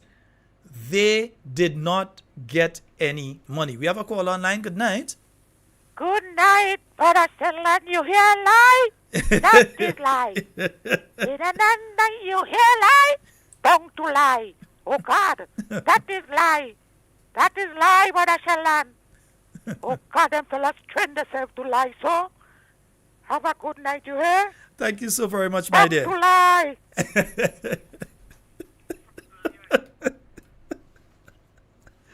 No, seriously. And I don't know if they actually think they're fooling you, you know. They actually feel they're fooling us. They may be fooling some of their supporters who want to be blind to reality, but they're not fooling the majority of the Grenadian people. Hello, good evening. Good evening, caller. You're live. Go right ahead. Go right ahead, caller. You're live. Hello? You're live. Go right ahead. You're live on air. Go right ahead. Good night, Sheldon. Yes, my dear. You go ahead. I am tired. I am fed up. I am tired. I am fed up, Sheldon. Oh, God. Lord have mercy, you know. Sheldon, this lie getting out of control now. What we go do?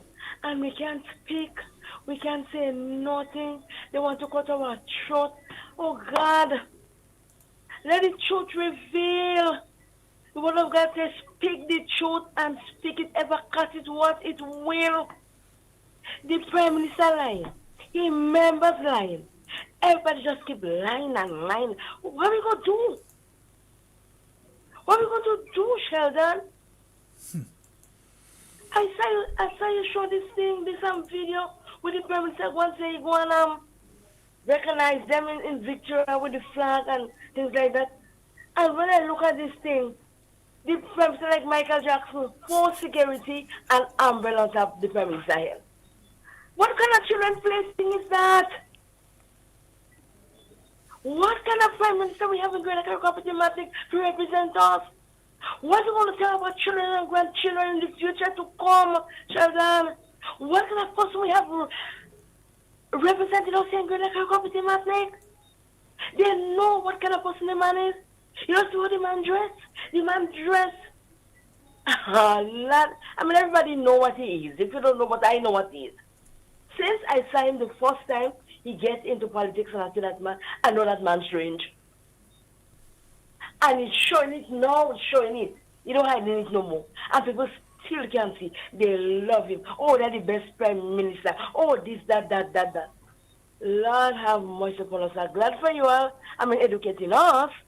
But it's not easy for all, you know. I'm telling you. I sit here listening to you and I feel like getting a headache when I hear you explaining. They don't give them no monies. They don't receive no monies. More than the 3,200 plus all the ministers of the opposition side receive. Why are they doing that to us here in Grenada Competimatic? Why they shouldn't treat us like nobody like that? Why they don't speak the truth? Why they get not so with us here? I'm fed up of these things and them, Sheldon. My God in heaven. Have a blessed night, Sheldon. Take care. Bye. Thank you, my dear. But, caller, I like how you just play right around the rim, but you just ain't throwing that ball outside. You go in the rim, you know, you go inside, but you go in the net, but you ain't throwing it outside. I like you. You make sure you score. You ain't going outside the rim. 440-7377 and 347-329-3101. We've got a call online. Hello, good night. Hello. Good night, Sheldon. Hi, good night, my dear. Good night, Sheldon. It's Carriacou. Let me make a quick comment. My children, they're going to come looking for me just now. Okay. But my contribution and concern is about the general lack of transparency and accountability regarding Grenada's finances. To me, just looking from the outside, there are too many scenarios where there is uncertainty around this project. So, for example, the independence budget is still one we do not know. Okay, we put on a very elaborate celebration. I enjoy the celebration, and rightfully so. 50 is a big deal. I mean, when I turn 50, I hope to make it a big deal. But there is still that curiosity on my part as to how money was allocated for the event. Then look now, there's this this information that came out about the $10,000 given to members of the opposition for their constituencies. But the members are saying, just looking at the program, that they have clearly, that they have not received money. Again, another example of the lack of transparency. So I could go on and on, right? I've been listening and following so many Grenadians for a while. And to me, this is a serious issue because, if the government continues on the path of mismanaging and misallocating finances, people will continue to suffer.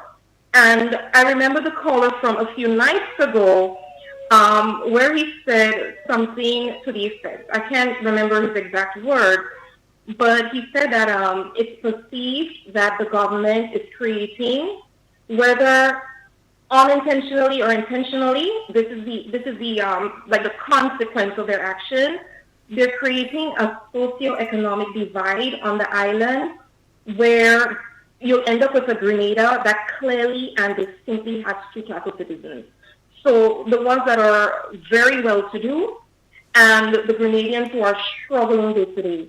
And if Grenadians are patriotic, as we say we are, we should not be okay with our people suffering, Sheldon. We should want what's best for all Grenadians.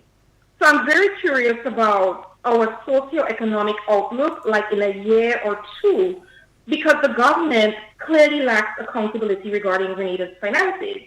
And finally, Sheldon, I understand that money is necessary. It's a necessary element for any developing country and for any party to run smoothly. But I believe this is true only as long as there is transparency and proper accountability with proper channels in place. And I don't know what's going on, but clearly this is something that the government needs to work on.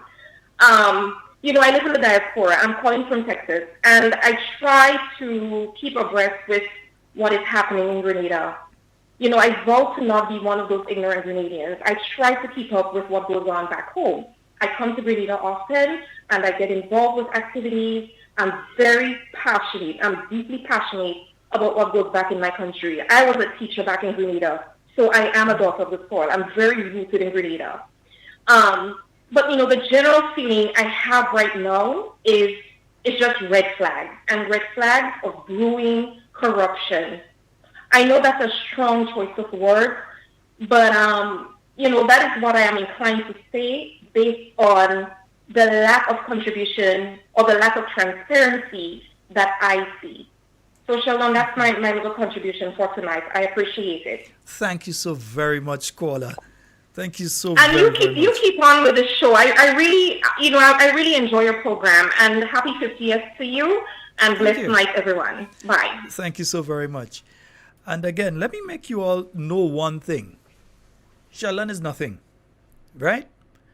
Sheldon could not be here tomorrow, but you see, you all, the callers, the viewers, the listeners, the people that send the information, the people that clarify the information, you are the ones that make talking points. Yeah? You all are the real MVPs. You all are the ones that make this program. It is your program. You all are the ones that make it. All right? Just want to clarify that. I don't want people just think, no. You all, it's talking points is a family. Yeah? 440-7377 347-329-3101, and that caller. Well, callers, you all have been absolutely fabulous. Yeah, loving you all. We have a caller online. Hello, good evening. Good night. Good night, my dear. Go right ahead. You're live. Go right ahead, my dear. Go right ahead. What I find, I like the paint the place in black. I don't disagree with that. But all the walls that paint in the national color, from Springs go right down to Paddocks going down. They didn't paint none of them, and that is the wall that represent our color, our independence. Yeah. Well, they say a year of activities, maybe there are more paint. I find it so funny. Indeed, caller. Well then the celebration gone already, so what? You should have been painting for the celebration. I agree with you. I do agree with you, caller. Hey. Anyway. You don't find they should paint the wall in our national color? They must be say that area is NMP area, so they ain't painting. The radio area.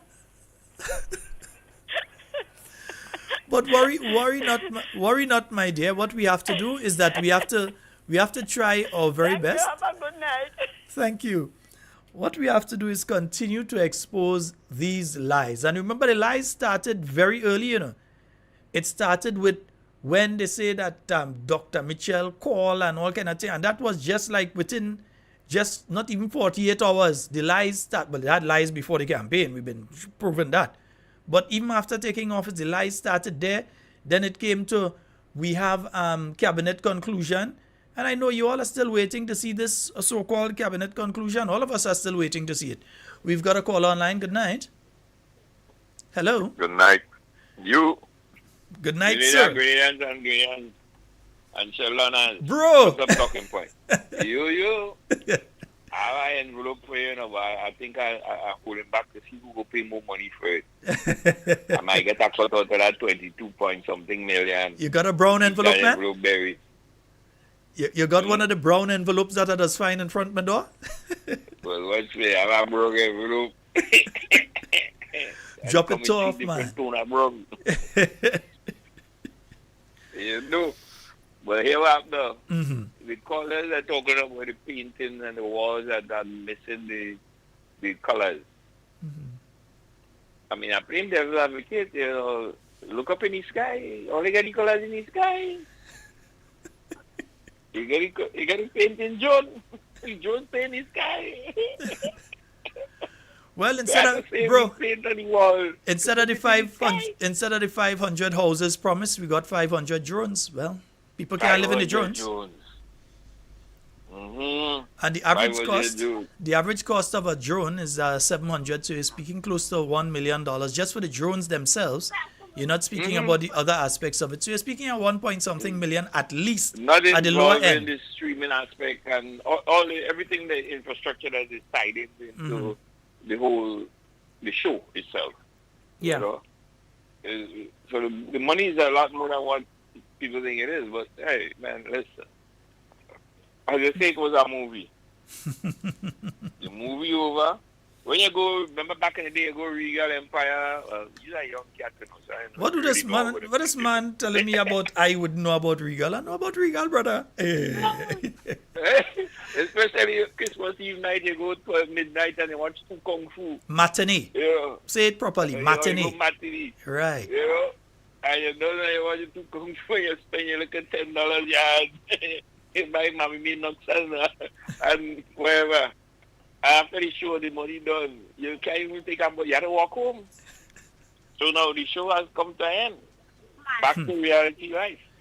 When the carnival over, bro? When the carnival over. Yeah. We said it. You know, politically, years ago, under the late Prime Minister of Trinidad, Dr. Eric Williams, he had an election campaign, and in that election campaign, you know, a lot of action, rallies here, everything. As soon as the election campaign done and he win, he say, "Fet over, back to work." Back to work, yeah. Or was that Chambers after the oil boom? I think that was actually Chambers after the oil boom, you know. Yeah, when reality hit us, Fet over, back to work. Back to work. Yeah. At the end of the day, why it was one or the other? Trying to remember. Why Ash Wednesday is not a public holiday? Eh? Back to work. Because Ash Wednesday morning is back to work. Mm-hmm.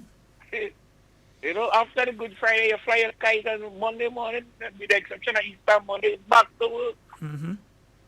Because of the biblical spin-off for the holiday, you know, so we have Easter Monday. Well, in some countries, Easter Monday don't exist. It only exists on the calendar. Mm-hmm. Christmas in America, no holiday, no what? It's work. It's work. Mm-hmm. The reality is now. I know I get in partner community, you know. This is the second call I know about, third call I know about that. They get a one-way ticket, go down, and now they're begging somebody to use a credit card to come back up. I got a call today. You know? Help them buy a ticket. You go help them buy a ticket, man. Me? No. It's all right. They go bomb ride. Remember you say, after school you bomb ride. You're eating your bus money, you're taking your lunch money and buy homemade sandwich or tuck shop bread and cheese piece. And then you bomb ride, go home after school. They got the bomb ride. They got the bomb ride, brother. But anyway, all of that being said, it's just really, really scary and frightening how people are. And I don't care about party affiliation. It has nothing to do with being affiliated to this party or that party and who you like and who you don't like or whatever. The truth remains on the ground, and the people that are really, really in the pinch, we have to pay attention to those things. Those are the things that is vitally important. Let's put our affiliation and likes and dislikes aside for a moment, because a lot of people who like this is their own family suffering too. How you could be praising certain things when in the same realm of the light, your family is also part of the sufferations that are taking place. It really making sense. Of course. It really making sense. Okay. Well, I already called you to tell you I have an envelope for you. So. All right. Yeah, send the envelope through, man. Send it through. Scan it and send it. I call it today, you know. I call it today precisely, but you refuse to answer. So I say I must get you at work. Oh, gosh. You can't All run. right. We go work on that one. Thank you so very much, my brother. Talk. All right. All right, Thanks. brother. Lisa. All right. Yes, and we have a call online. Hello, good night. Hello. Hello. Yes, good good night. evening, Sheldon. This is Daria and Phyllis. Good Daria! evening. It's been a long time. Yes, I want indeed. to say happy 50th, onward and upward. Mm-hmm. I want to say a quick hello. Yes, hello. Happy New Year to you, Sheldon. Hi, Phyllis. And hope everything is well in Grenada. Yes, we're very proud. I want to say I've been listening, as always, an avid listener. I've been hearing all the comments about the new regime and, Grenada, and I can't comment on that because we're in the diaspora. We don't reside on the island. But I will say this much, and this is a thought that's been kind of permeating in my mind. We're now at 50, and a mother and I say we're with the big boys, i.e. Trinidad and Tobago, Jamaica. We have to focus on where we're going now from here, because many a times, especially as a black community, everything is fet. But now, where are we going as a people? Because many, many eyes have been on Grenada, and they're on Grenada and Carriacou, Petite Martinique now, more so than ever. We have to make sure to stay the course. That would be my contribution as a person or as individuals coming from the diaspora. So I want to say once again, Happy New Year, Sheldon. Keep up the great work. And to all in the diaspora, here and abroad, happy 50th, onward and upward, and don't lose focus. All right. Thank you. Have a good night. Thank you so now. very much, my Take care. dear. Yes, I'm onward and upward. And we don't want what going up is just like the cost of living going up and, people blood pressure going up and the price of medication going. I don't know if that's the up that the Prime Minister was talking about when he was saying up. I don't know if he was talking about the price of medication, because a lot of you know very well that when you bought medication around this time last year, and you buy it now, that it has increased significantly. Yeah? And that is the case for many people. Even those of you that bought just at the ending of last year and you're buying now, you realize the cost has gone up. We've got a call online. Good evening. Hello, caller. You're alive. Go right ahead. Hi. Go right ahead. Oh dear. Caller, you may have to. And oh dear, caller, we can't hear you clearly. So we can't hear you clearly. You may have to hang up and call back. Something seems to be wrong with your connection. So hang up and call us back. Hello? No, it's for some reason your audio is dragging and sounding funny. So yeah, caller, give us a call back. Hang up and give us a call back. We're gonna stay a few minutes, so we're gonna take your call, but hang up and call back. Because I'm hearing you like your audio is dragging. Hi, good night, Sheldon. Hi, good night. Yeah, this is how it's supposed to sound. Right. I want to say the first Calypso King, independent Calypso King, it was Inspector. And he is the one that sang Brighter Out of Darkness. Remember this song, Grenada, so nice and gay, and he sing about the farmers in it and so on. Hold on, and we never hear nothing about the original Inspector. So I think he's here now, and I think he will be in the show tomorrow night, because I understand that he called somebody Sunday on night. the committee. Sunday night, there's a show as well, eh? So the one tomorrow night. With Inspector and them, I think he's in that show, the $50 show. That's Sunday night. That's Sunday at the National Stadium. He's there. So I want, the young people that don't know about the first independent Calypso King, I want them to know more about Inspector. I don't know if you can get him on your program to come and say something or whatever it is.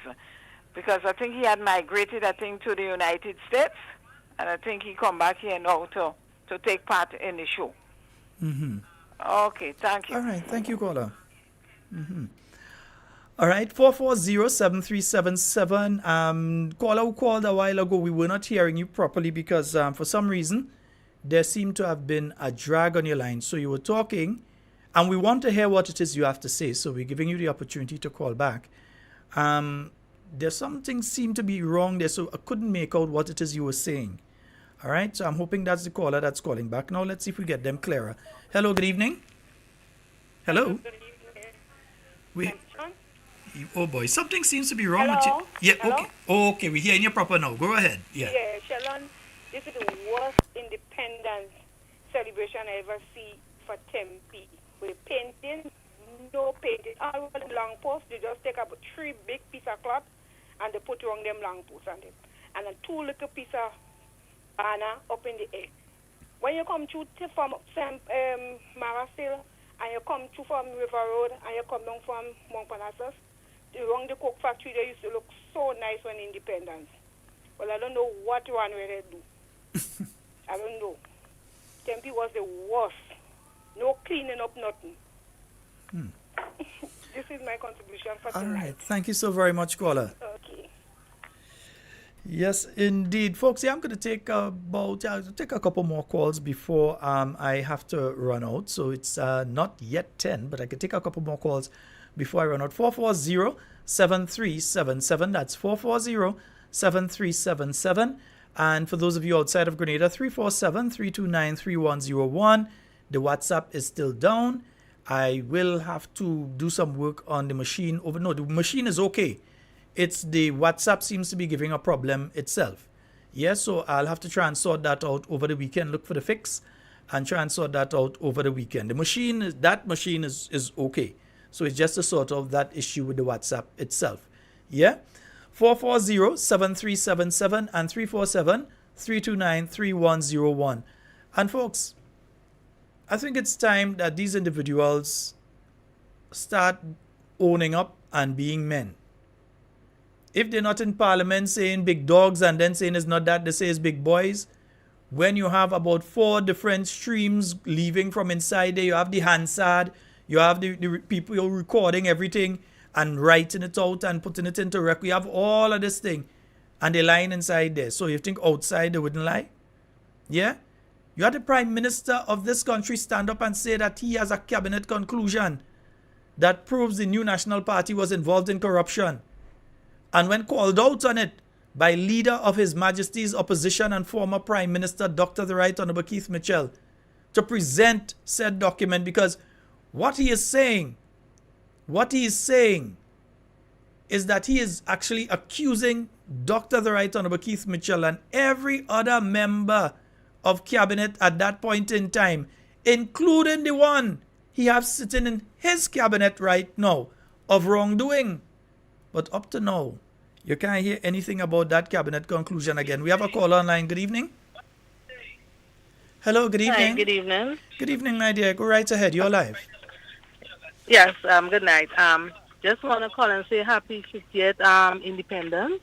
Thank you. And just letting you know that continue on your good work on informing the nation and informing people both here and in Grenada.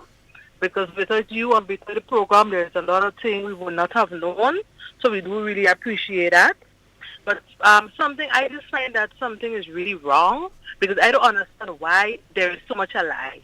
It's better for people just to answer the question and just leave it alone. Because, I mean, that's very scary, you know? And it's not a very good look for Grenada because that's the worst I ever seen in my lifetime. I mean, I've been there.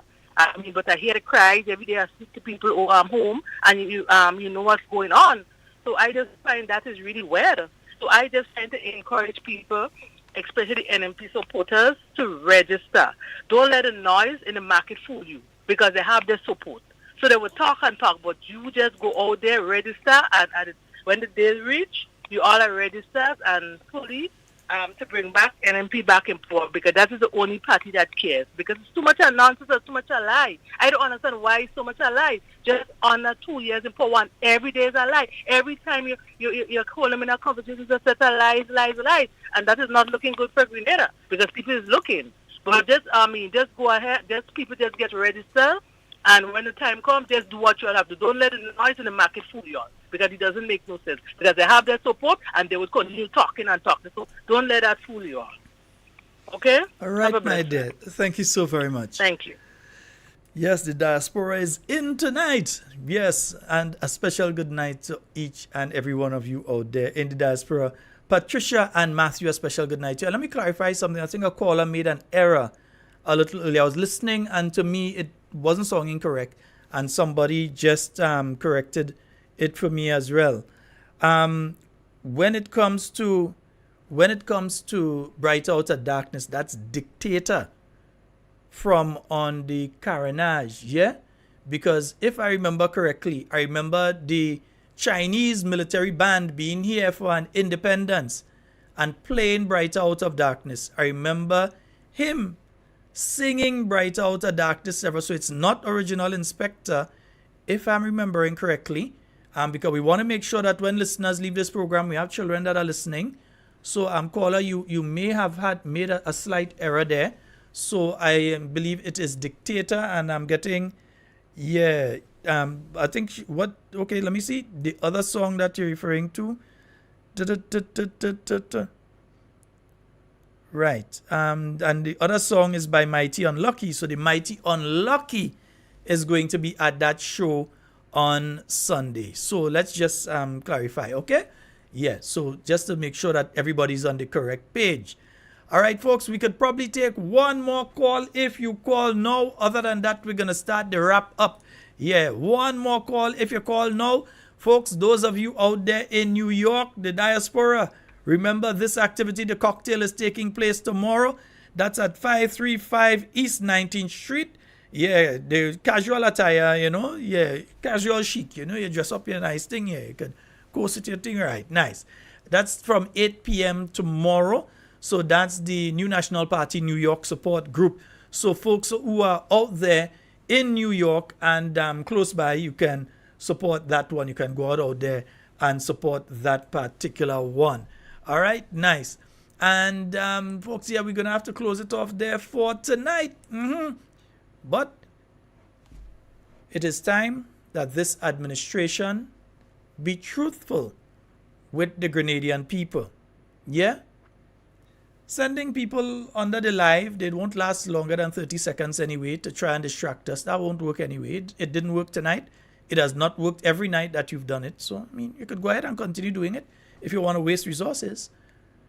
But the fact is that we have been able to prove everything we've said here. The Procurement Act is there. We've told you where to find it. We've told you what the process ought to have been. We continue to hear that some members of the National Organizing Committee and Secretariat, even somebody that is sitting in cabinet, we're hearing as well, as a service provider for the independents, earning thousands upon thousands upon thousands of dollars. Somebody who's sitting in cabinet on a weekly basis, that have company that doing work for the independents and collecting money. So we're hearing these things. Yeah? And indeed, we've heard from the former Prime Minister that questions will be coming.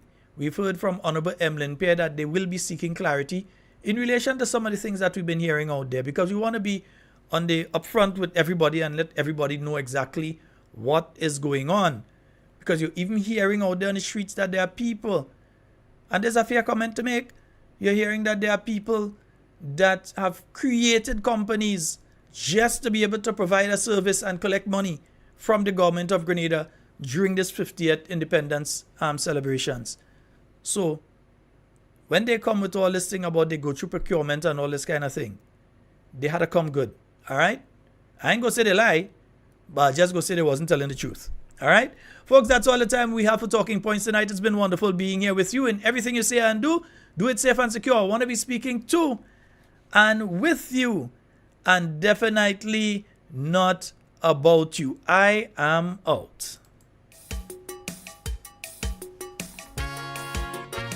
Oh, Grenada, playing for Grenada, mama, oh.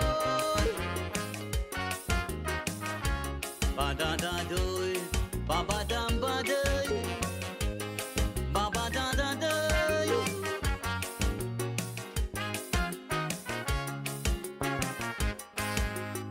The love I got down in me heart for my country. What cannot express? So I always prepare to give him just receive less. No matter what the consequence might be, whether day or night, once it's all for the good of my country, I'm ready to fight. Some may find it strange, but I never change. My philosophy endures, always country first. So I will climb over the highest wall when my country call. Hail, hail, Grenada, I give myself to thee. Yes, man, that's why I'm playing. I always playing. Good God, I'm playing for Team Grenada. Yes, man, I always playing. I keep on playing. Good God, I'm playing for Team Grenada. And that's a fact. Eh, bada, bada, dan, di, dan, do it. Playing for Grenada.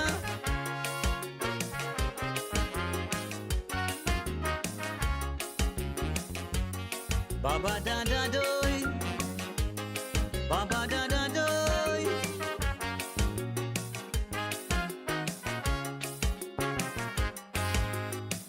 Some may say that the grass is much greener on the other side. So anytime they get an opportunity, they come for the ride. They don't care if it's lightning or thunder, whether hot or cold. They wake up every day and they work for the pot of gold. And while they play their part, showcasing their skills, ignoring the dangers of the mines on the playing field. But when it comes down to the local game, they won't do the same. Hail, hail, Grenada, I give myself to thee. Yes, man, that's why I'm playing. I always playing. Good God, I'm playing for Team Grenada. Yes, man, I always playing. I keep on playing. Good God, I'm playing for Team Grenada. And that's a fact. Yeah, bana, bana, dan, di, dan, do it. Playing for Grenada.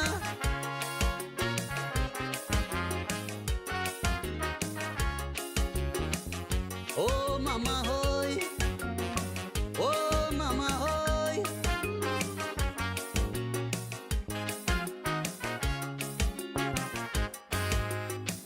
When you see me with me son, me hammer, in the burning sun, I'm only come out to play my part in the reconstruction. But I listen to the words of my granny, and she always said, from the doctor to the sanitary worker, they have a part to play. So the sweat you see running down on me, it's no accident, but my investment in this little paradise, all the Isle of Spice. Hail, hail, Grenada, I give myself to thee. Yes, man, that's why I'm playing. I always playing. Good God, I'm playing for Team Grenada. Yes, man, I always playing. I keep on playing. I'm always playing for Team